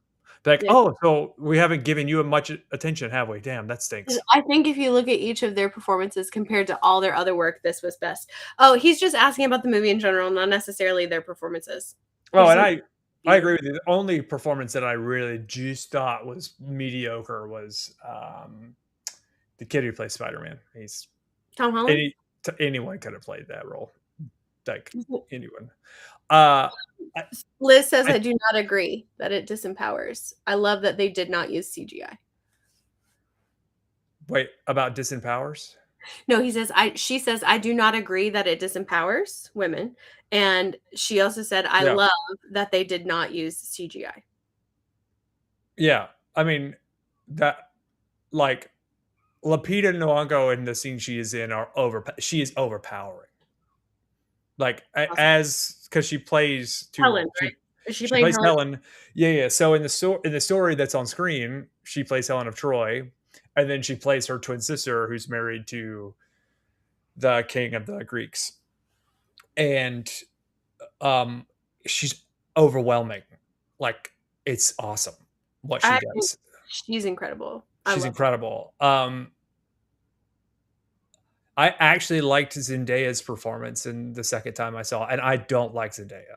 And I liked her performance in this the second time I saw it. And then it's hard for me to criticize Anne Hathaway except for that one line delivery. That one line delivery is weird. Liz says Cersei, freaking A. Yeah, we agree also. We agree. Cersei was haunting. As she should be, like super haunting. And then the other what's her face, by the way, I mentioned John Bernthal. Anyone could have played John Bernthal's. Like Tom Hardy could have played John Bernthal's role, and Tom Hardy would have done as good or better. Liz has a question for you. Hit it. Assuming she's texting it right now. She said, I have a cue for Luke. I did. Oh, Megan has been in the YouTube comments this whole time. She just jumped onto my TikTok and say, "Tell Luke I have YouTube comments." Oh, there you go. I'm so late. I'm talking about the Odyssey. I think any movie of the Odyssey would be a bit superficial because there's not enough. Yeah, totally. I heard someone said that the movie was really nice for the normal consumer and helps people. Yeah. Also that. There's also. I kind of want to spoil it. I kind of like the message. It's the Huh? Odyssey. You can't spoil it. It's been out for hundreds of years. Like, it's the Odyssey. I don't. Spoil it. Okay. So the regret that Odysseus lives in the entire time. Yeah. That it's very subtle and grows and grows and grows and grows and grows. It's unbelievable. And it's really, really good. And it's really, really powerful. And you don't know it the entire time. The scene inside the horse is when John Bernthal is telling the story about like what they did and had to survive while they were inside the horse is haunting and gross. Mm-hmm. There's a lot of this movie. Thank you, Meg. I'm so sorry. There is a lot of this movie that's really, really good, and I can't understand why people don't like it. Like I haven't heard anybody say they don't like it. I've actually seen like most people say that it's incredible. It's really good. Like I said, I think my only critique is that the performances aren't as good as everything else. Yeah. And the performances are pretty good. So Liz's question is thoughts on the choice for the Cyclops not hanging brain. Oh, that doesn't matter to me. That doesn't matter to me. So, I thought the Cyclops scene was unbelievable, and the sound the Cyclops makes is one of the most haunting things. I will never forget that. Speaking of sound cues, the thing about the sound cues is the thunder cues are so important. Because if you don't know that that's what's like guiding the story, people are just making like quasi random decisions. Mm-hmm. And so like, who is Odysseus with for 7 years? Who's played by Charlize Theron? Yeah. Whatever. She like, she's. Oh, dang. Why is it? It's not. Calypso. Thank you. So, yeah. The Cyclops is so scary, Meg. Hey, watch Attack on Titan.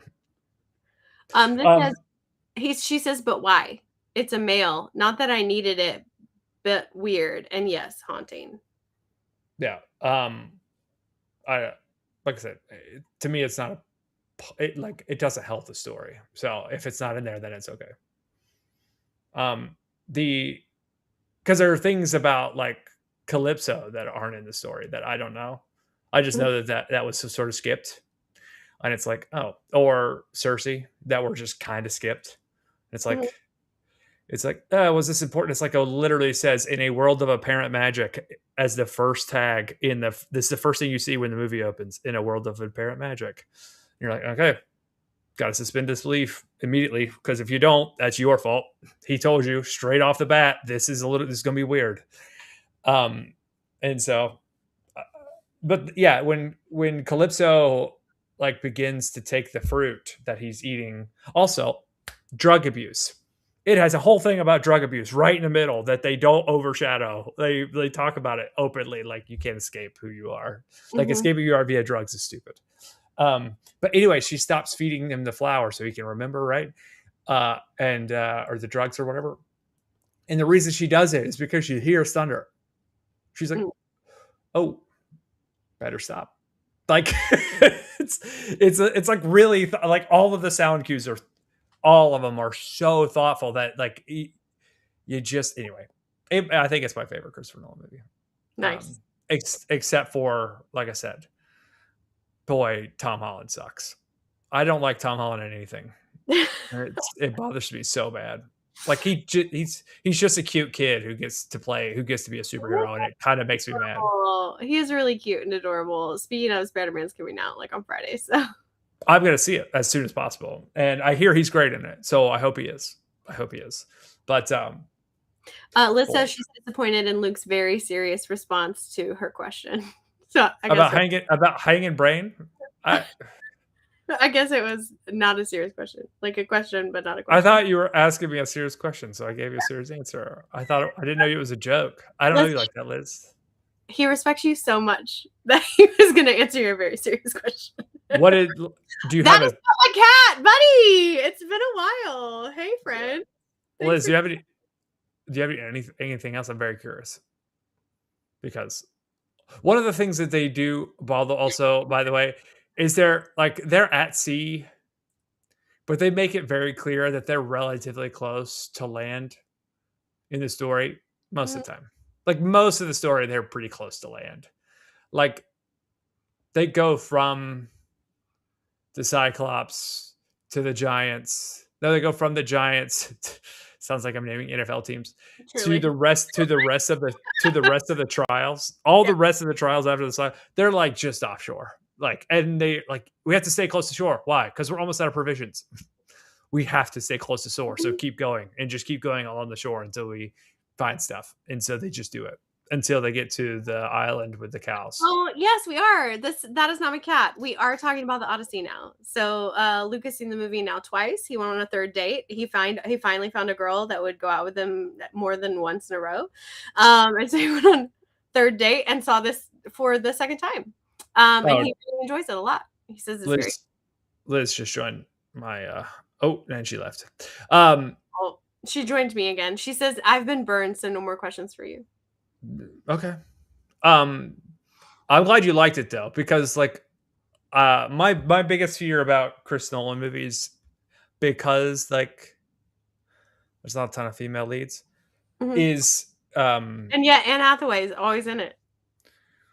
Well, yeah, but it's always Anne Hathaway. You know what I mean? Or the same character. It's always the same cast of characters. But I feel the same way about the dudes. So yeah, I do think there could have been a better Odysseus. I think Christian Bale is a better Odysseus in this role.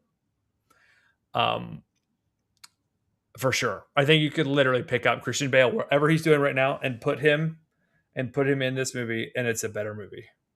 Not to say Matt Damon did poorly, because Matt Damon did incredible. Right. But I'm like, oh, Christian Bale could have done this. Maybe Liz says no. Okay. She also says, would you like to make a prediction on how many copies of the Odyssey I will sell in the next month in her independent bookstore? 30. Ooh, is that low? I don't know. That seems high to me. But I don't know. I will say 10. But I don't know. I'm genuinely Emily, the Cersei scene with the pigs is genuinely haunting also. Oh, really? Yeah. I looked at my date and she was like, nope. Yep. Over under. She says over under. 7.5. I'm gonna take the under. I would say over. I'm this close to saying something rude about people who live in Franklin. I think there's a lot of FEYRE'S and a lot of 19-year-old FEYRE'S in Franklin.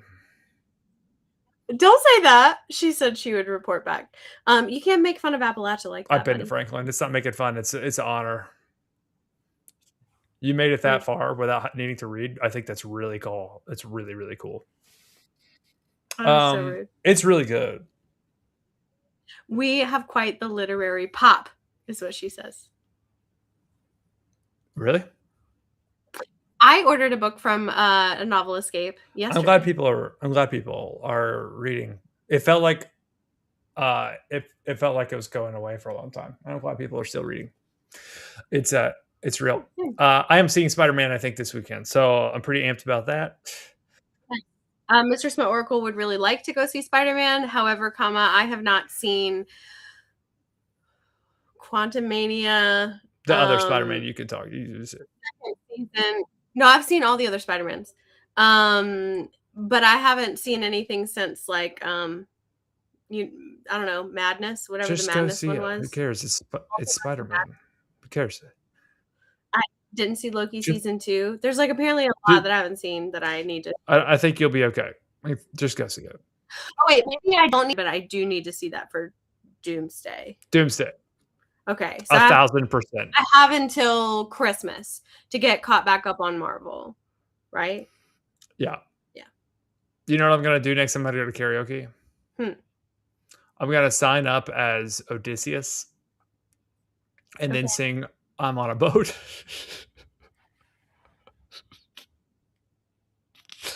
Odysseus, ask me. I'm on a boat. And it's going Sailing on a boat. I'm on a boat. Ashmina Afghan.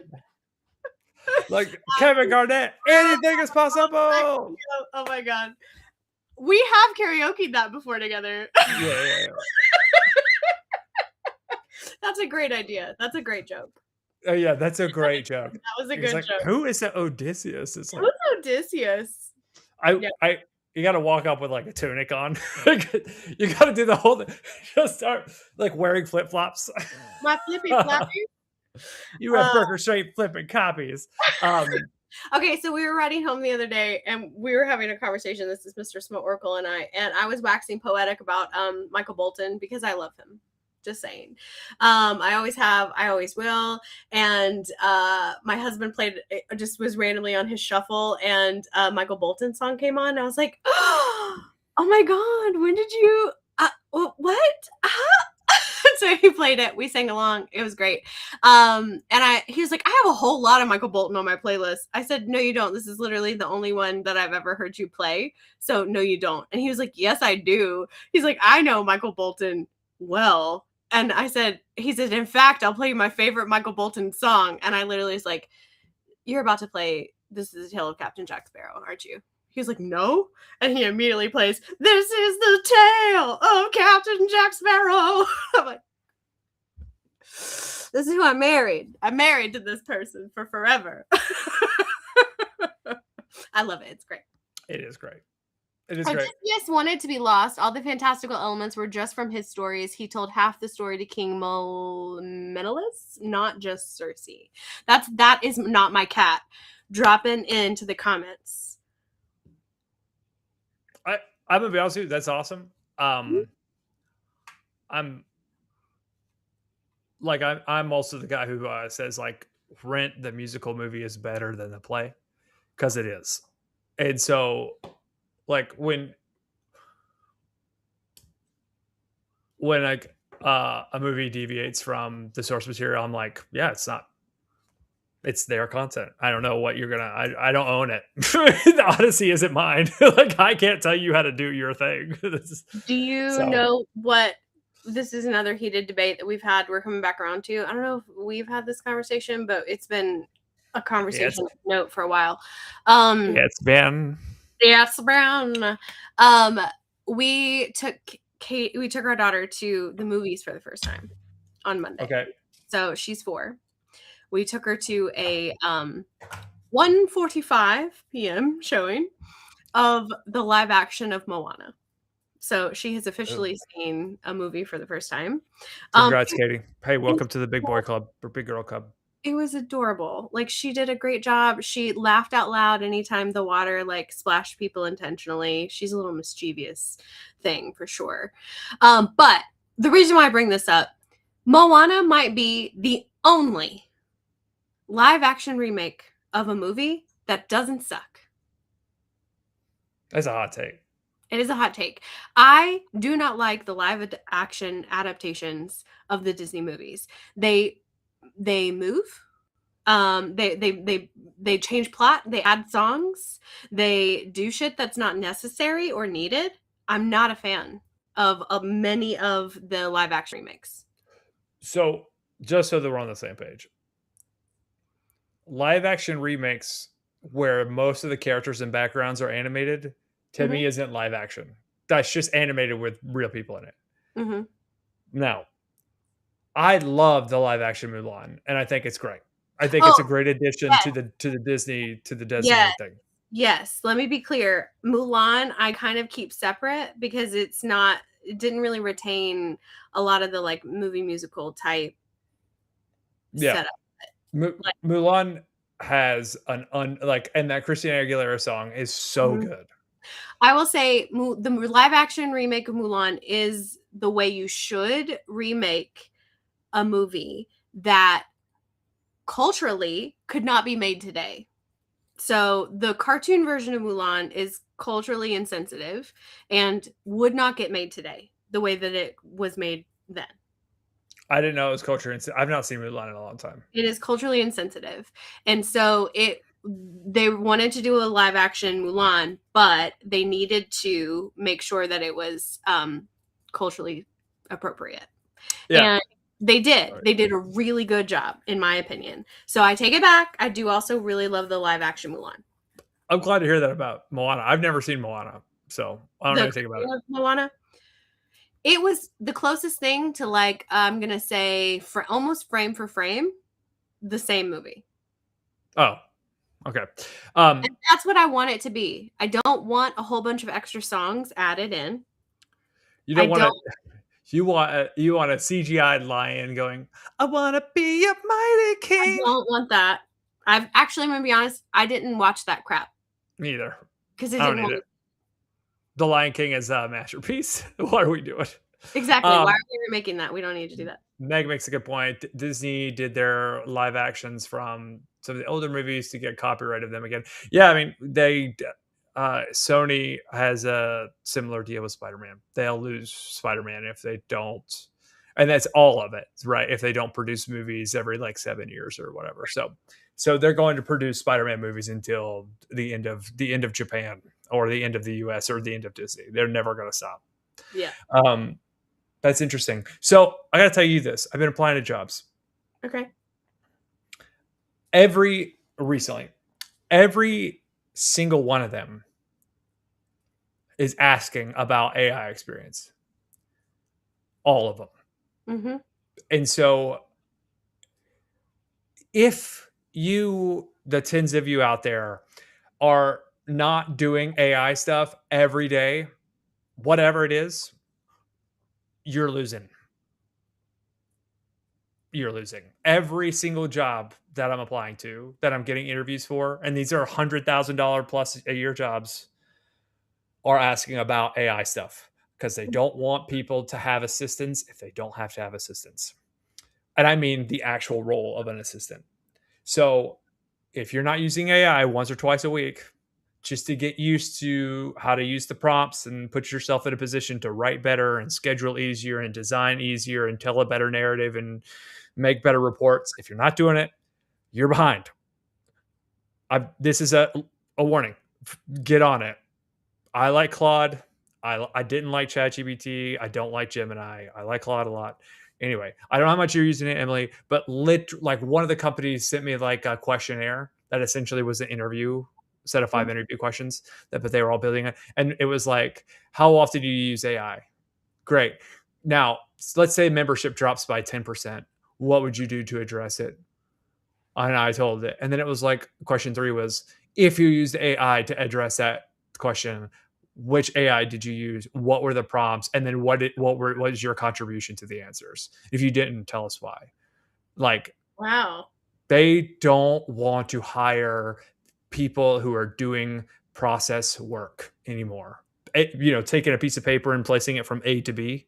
Mm-hmm. I do not want that. So if you're a process driven person, you might need to start thinking outside the box. And for everybody else, you got to get accustomed to having an AI agent on your screen all the time to query and to be more resourceful, because it's here in DC. Every single one, every job I'm applying to has like, how comfortable are you with AI? What was the last program you learned and how much did you use AI to learn it? That was one of the questions. It's like a lot, actually. I pretty much learned how to do it with AI assistance. And it's wild. It's wild how much these people, because they don't want to do the work either, these executives, by the way. So they don't want to learn AI. They want all their employees to know how to use AI. So that's part of it too. It's a money. You probably knew this beforehand, Emily. I didn't know it was like to the point where that's like basically the only thing they're asking you in job interviews. That's kind of crazy. So I had, yeah. And then there was another company that I applied to that I had an interview with this week. Are you And- applying to tech companies? Because I know you have a lot of like No, internet backgrounds. Like what these kind are these are nonprofits. These are nonprofit strategy people. Like one of them is a nonprofit that supports disaster and war-torn infrastructure. So a lot of their members are like construction companies, engineering firms, architecture. Some of them are high-end security and black ops people. But kind of feels like I'm playing for the bad guys but it doesn't matter. kind of does? It kind of does. And another one is like the waterways Inland Waterways Council, which supports like barges and dams and anything that has to do with commerce on water.